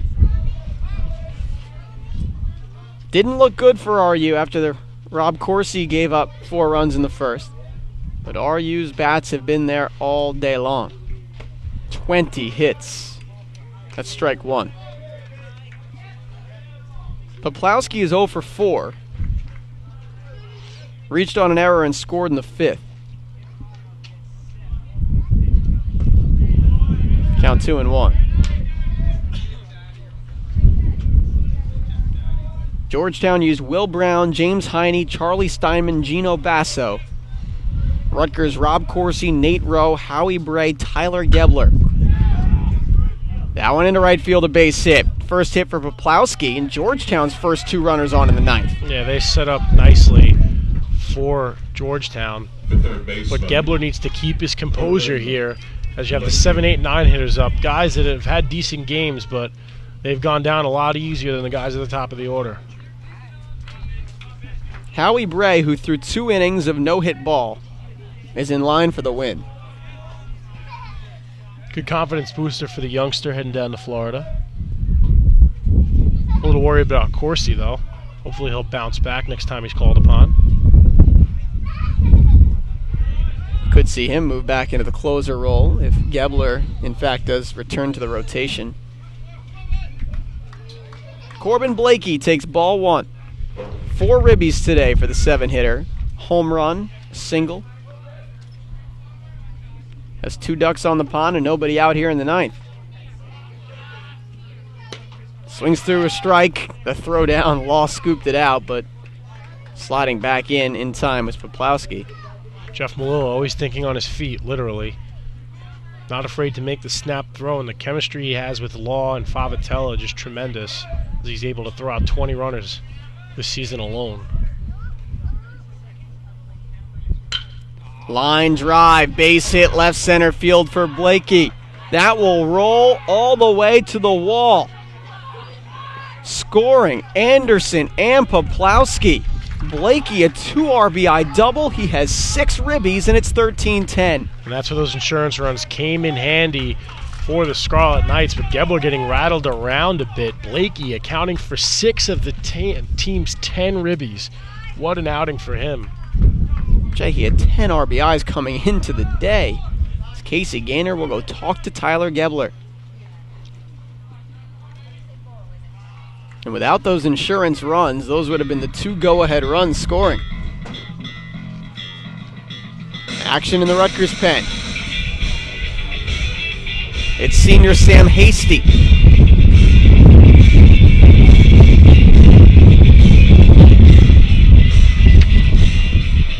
Reed shuttle there as well. If you're Tyler Gebler on your senior day, you do not want to blow this. You want to get the win for your team and see your name go into second place all-time sole possession of the saves leader in Rutgers school history. Pinch hitter coming up here for Georgetown. Trevor Mattern, the leading hitter by average on Georgetown, will pinch hit. The senior from Santa Clarita, California, fouls it straight back. He pinch hits for Bello. Pinch hitting for Georgetown, number 9. This crowd's starting to grow a bit restless as Georgetown has played it a pair, nobody out. Mattern on the year is a .347 hitter. Count is 1-1. I'm sure he got the day off in the field due to the fact that yesterday was a rather long day for both teams. Trevor has made 29 starts in 32 games played. Count 2-1. And now things get antsy for Rutgers after leading 13-8 after 8.5. After 8, I should say. We're playing the half an inning.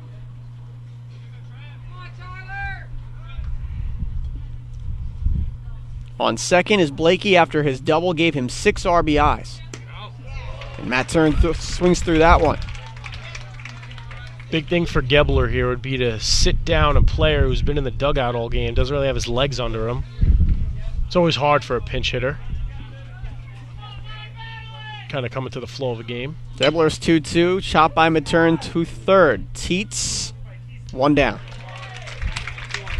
And you've seen how much Matt Teets has grown as a player. Double clutched it, did not allow Blakey to take third, The shortstop, and there's one away.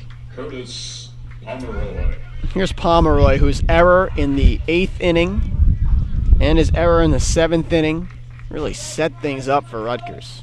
7th inning error allowed Rutgers to get Teets on, get O'Grady to score, change the complexion of this game. Pomeroy to right field. Zavala is there, 2 down. What a quick turnaround for Tyler Gebler. Georgetown scores 2 runs. You have your leadoff runner on second in Blakey, and he's just stood there as Gebler has retired the next 2 with ease. Here's Justin Leeson, who singled off of Gebler in the 8th. He is 3 for 5 with a trio of singles and an RBI.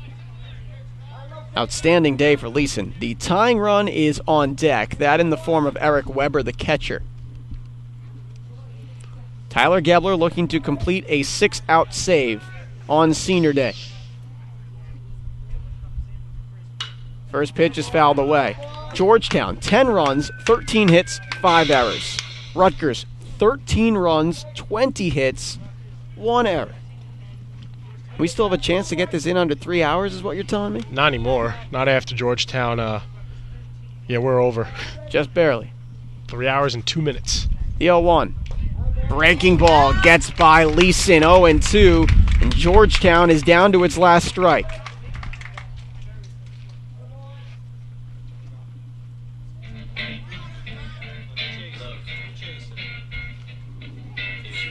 A little bit of amp-up music for Gebler, trying to just get this last strike.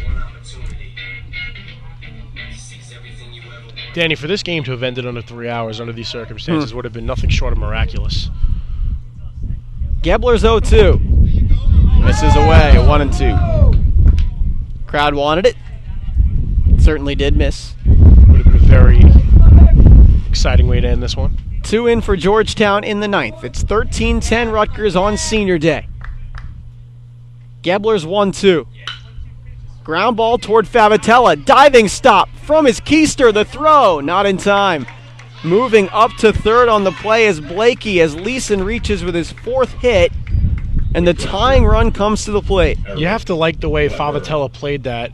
Was far back enough, made a nice diving stop to keep that from going into right field. Throw was just a couple of seconds late. There's really nothing much more that could have been done on that play by Leeson, who also has speed, so he was able to beat out that throw.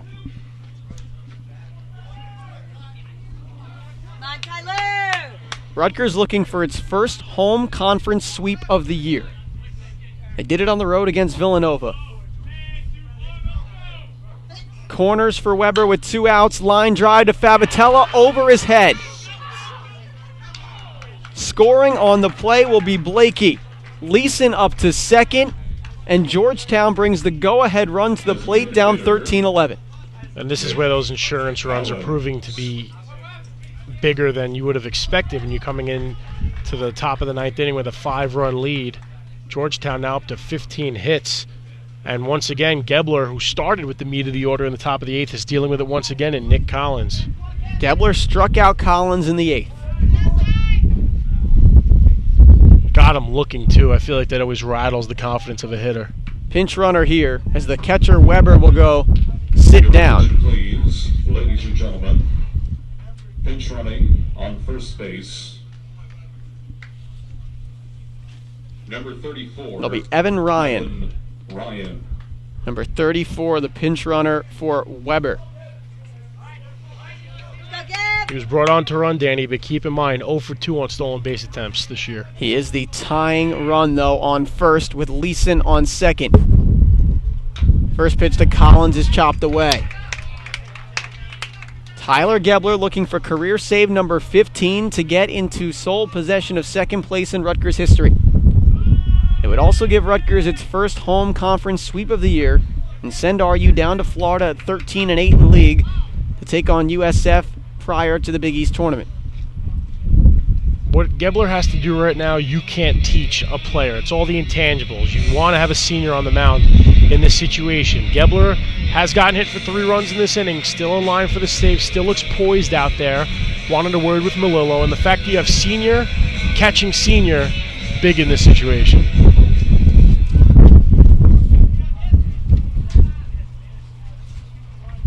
The 0-1 from Gebler. 2-seamer misses upstairs. Senior throwing to senior against a freshman in Nick Collins. DHing today. I'm saying if you're Rutgers, you like your chances with this matchup. 2 on, 2 outs, 1-1 count. Both runners go, swinging away as Collins, and the count is 1-2. And again, Gebler is 1 strike away from a save.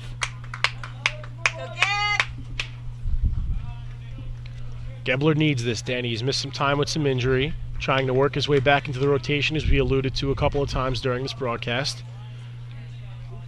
Most importantly, a sweep heading down to play a talented USF team.